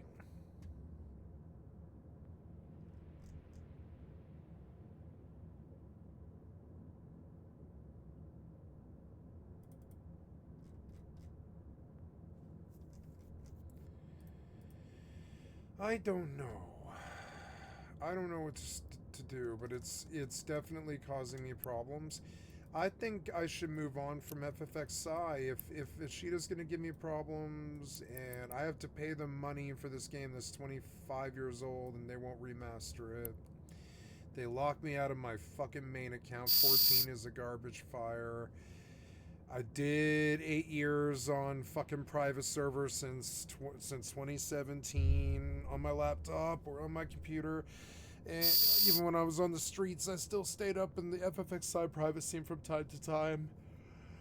Although I really didn't for about 5 years. And, I'm at this place now where if it's going to cause me problems where I can't alt-tab, I don't know if I even want it. I could get around it by just playing the game without the windower. Let's go see what the game's like without the windower.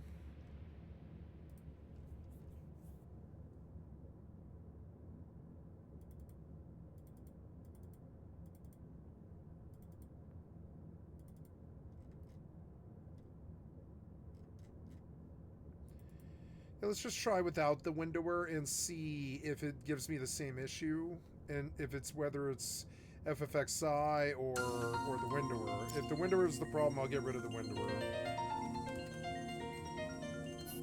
I'll just buy maps. The only, like, there's two things that the windower does for me. Yeah, there's like two. It'll like tell me when I get, well, three. It'll tell me when I get a skill up. It'll help me track my spell cooldowns, and it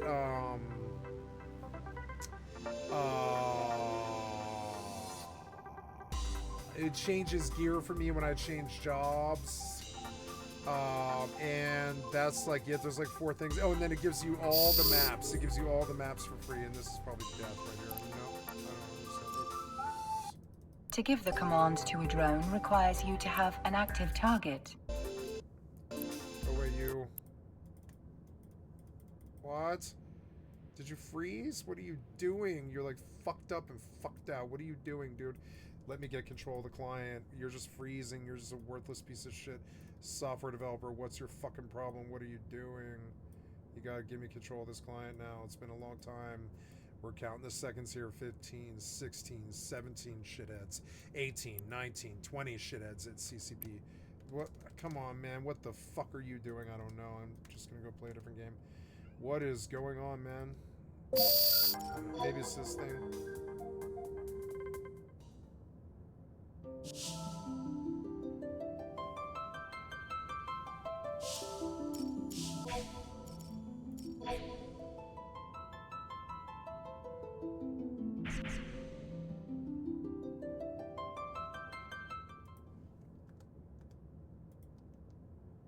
No, it's FFXI. Or one's human, or a combination of both. Oh, and as soon as I alt-tabbed, it fucking... It, like, completely crashed. This client is not playing well with others. I thought retail would do okay. It was before, but when Windows 11 hit, or whatever... When did Windows 11 hit? I can't remember. Was it recent, or was it a while ago? I can't remember. When did...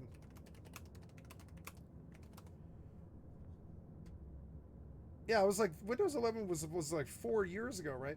But it's like it's the newest update. Something about the newest update, like I think, kind of screwed up the way that this older hook program is working because they're scared of hackers.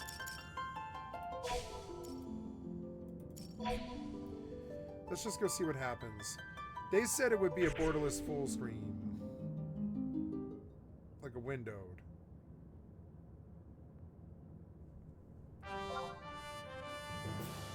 We'll see what happens. I don't believe it.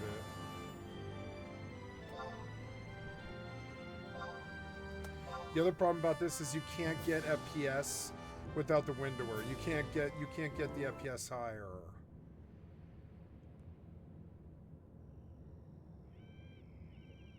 And I won't play the game like that. And I begin to realize that, yeah, it's maybe time to phase this whole game out of my life. I love this game and I can always go back to it. But it's got so many fucking problems. It's got so many. Oh my god, and if I alt-tab at all, it just crashes it. Yeah. So, I don't know.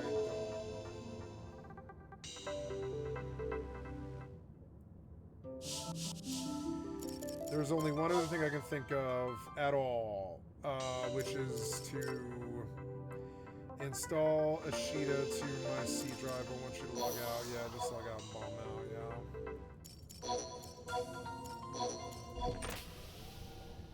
yeah. So, if I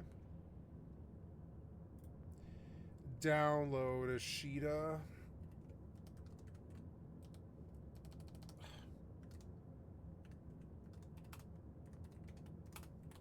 I want to, yeah, a Sheeta V4, right? Did I get V3? I don't think I didn't want V3. I want V4. No wonder I'm running like an older version of it. Install beta via zip, right? This should not be such as C program files or Windows should not be installed. This is into a system protected folder code should not be sent to the game platform.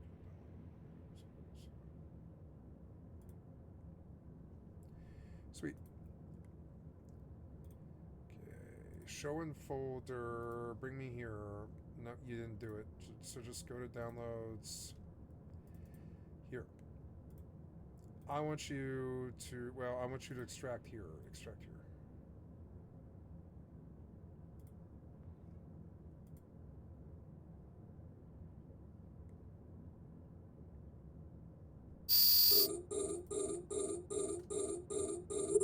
Are we capping this thing? We are, yeah.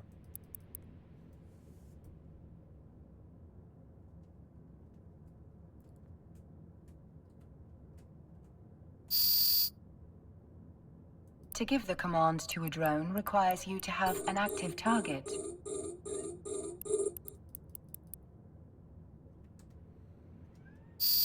Well, Kitty, there's nothing I can do for you. I know you're bored. I can't help you at 2:45 in the morning, Kitty. I can't.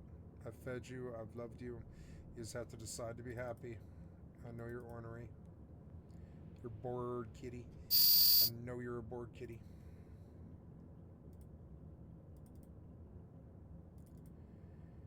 Okay, so mainly I just want the script folder. That's it. The rest of it, well, I don't know. Maybe I better, yeah, maybe I best run this actually.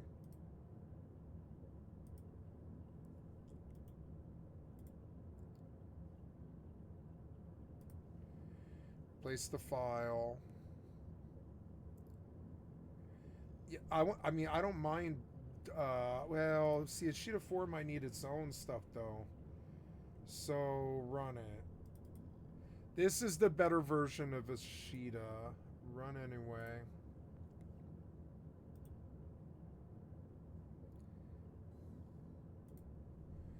Kitty, you're bumping my mic, and I can't have you doing that.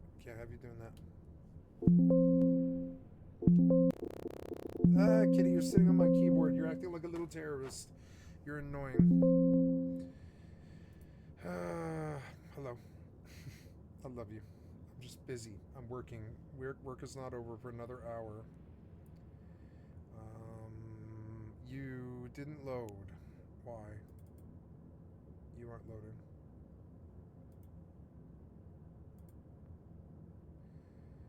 You do not work.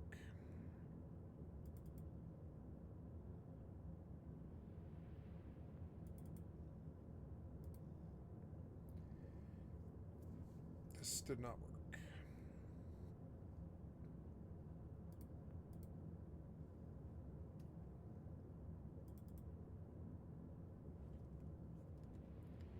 Ugh.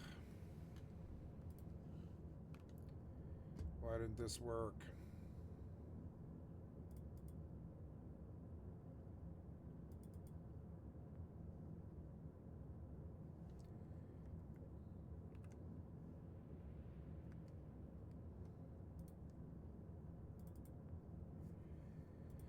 No, I think it's yeah. I don't want to do this game like it. And that's another problem. It locks in FPS. It locks in 60 FPS, and it eats my CPU. And I think it's time to move on from FFXI, which is like, man, I played it for so long. I don't know what I'm gonna do without it. It's like my favorite game, but I've got to let it go. I think that's one of the fundamental changes that has to happen to me. Is let go of the things I used to do when I was a child. It's fucking stupid. I'm gonna write FFXI retail out of my thing. It'll leave room for once human.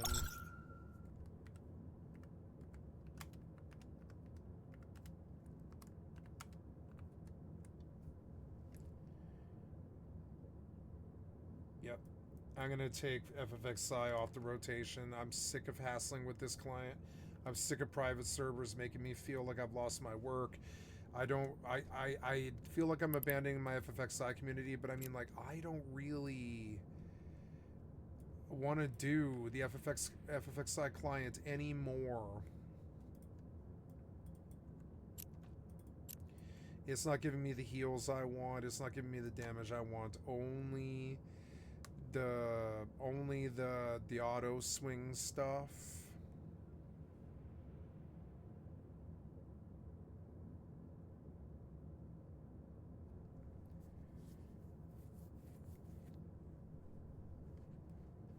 Hi, kitty.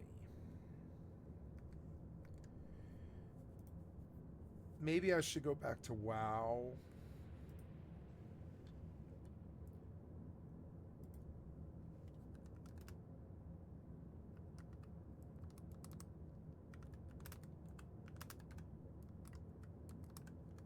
It's Brewmaster, isn't it?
It is FFXI causing that issue.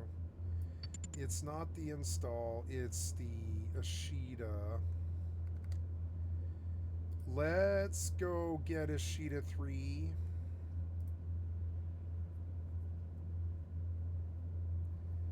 And just try that. See if I can get that to run with the right hook and not cause problems. I suppose that is a possibility, I suppose. Yeah, are you going to do this or what? I'm just going to go back up and try again.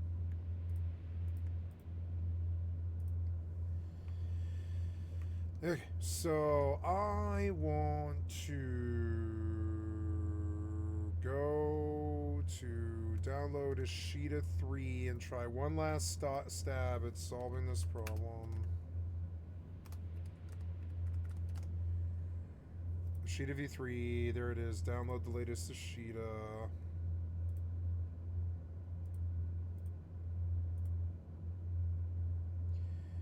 This is the latest Ashita.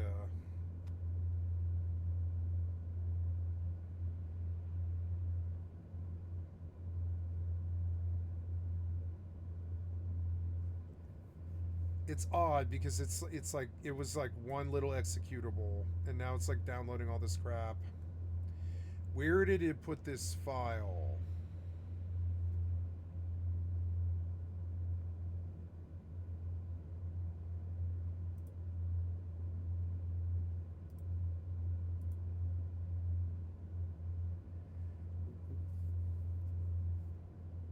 Yeah, but where see, where is it that you put this file?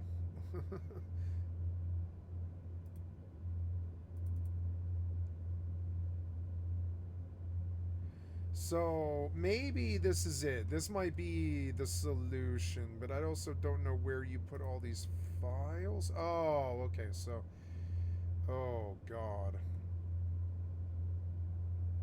Sort by type, please. Oh, really? What's in an Ashita stall? I don't remember.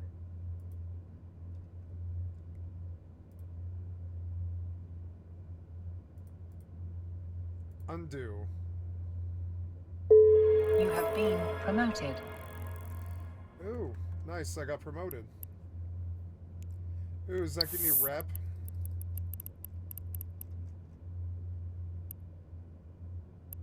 Yes, it's 0.4.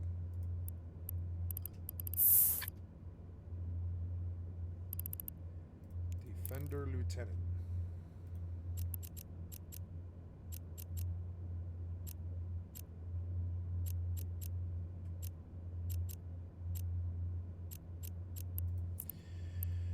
Okay, so Warp drive active. What else? This didn't go too well.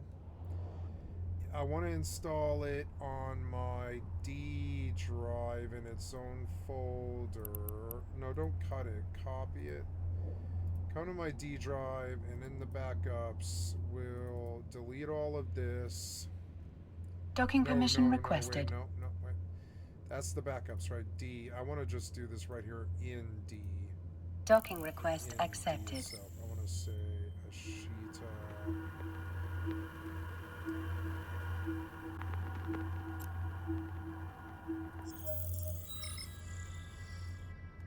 Ashita. Then I want to come in here and I want to paste and I want to run it. And it will fill its own file here finally.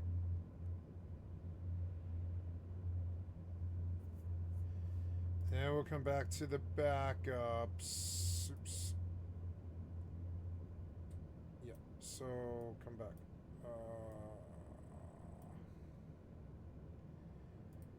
This is the backups. We need to copy the add-ons, plugins, and scripts. And take it to this folder.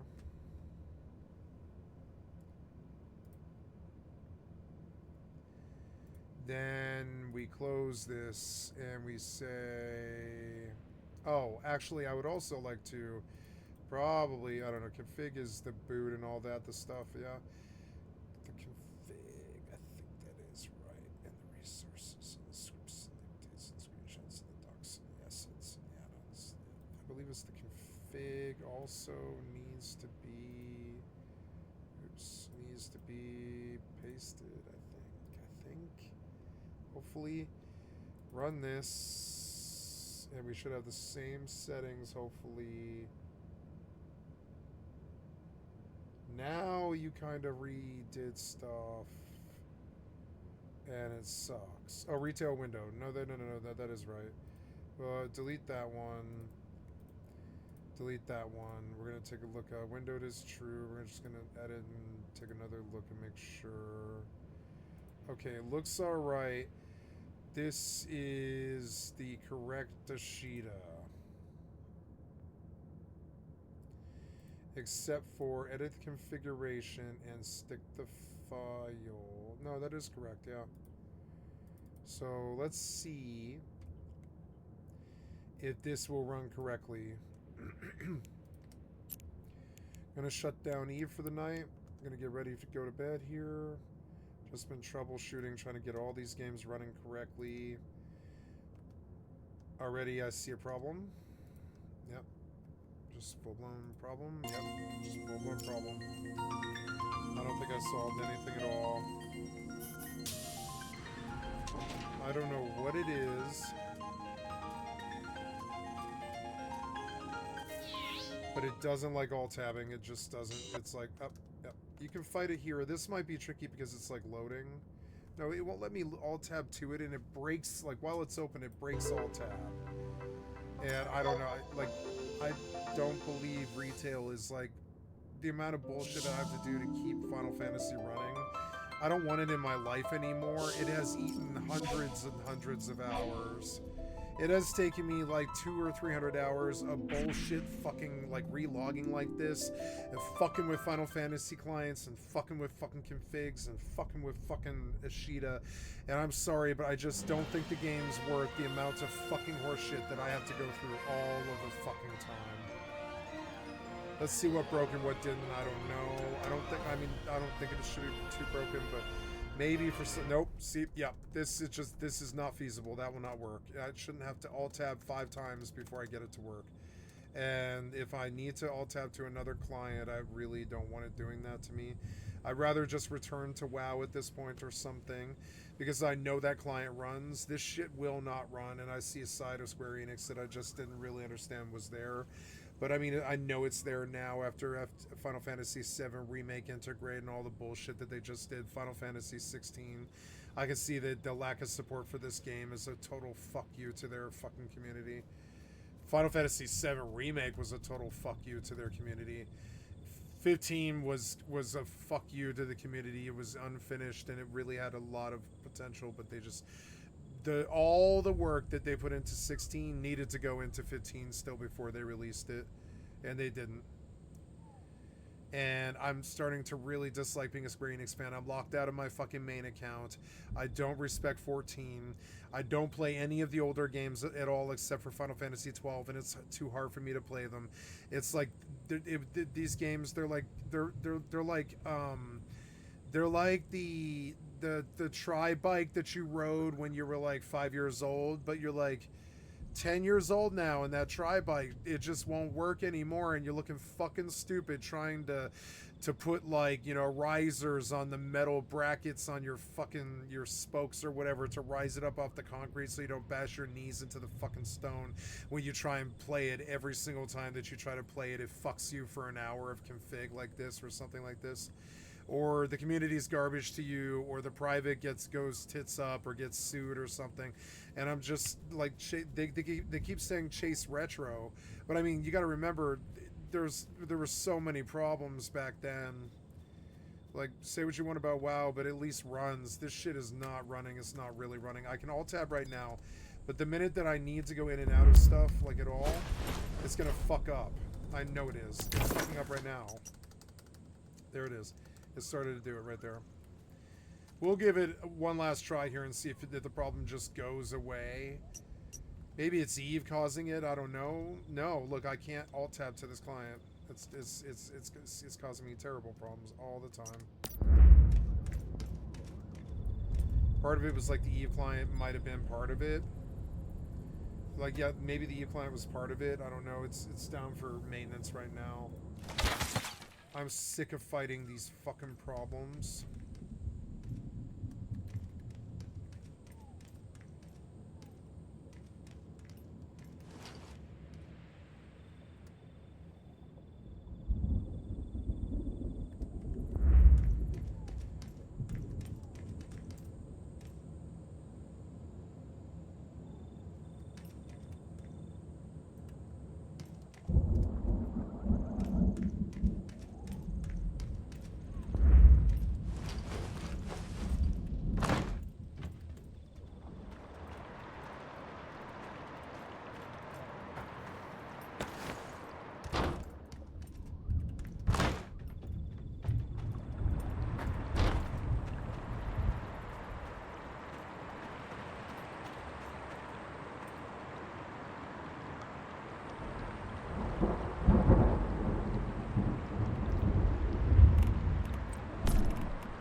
Why can't you show me this block? You're showing me all the other blocks, but you don't do that block. You just won't do it. Why? Come on, man. Really, why? Because I built too close to the water? Is that why? Oh, my God. No, not territory relocation. It's like... zooming around.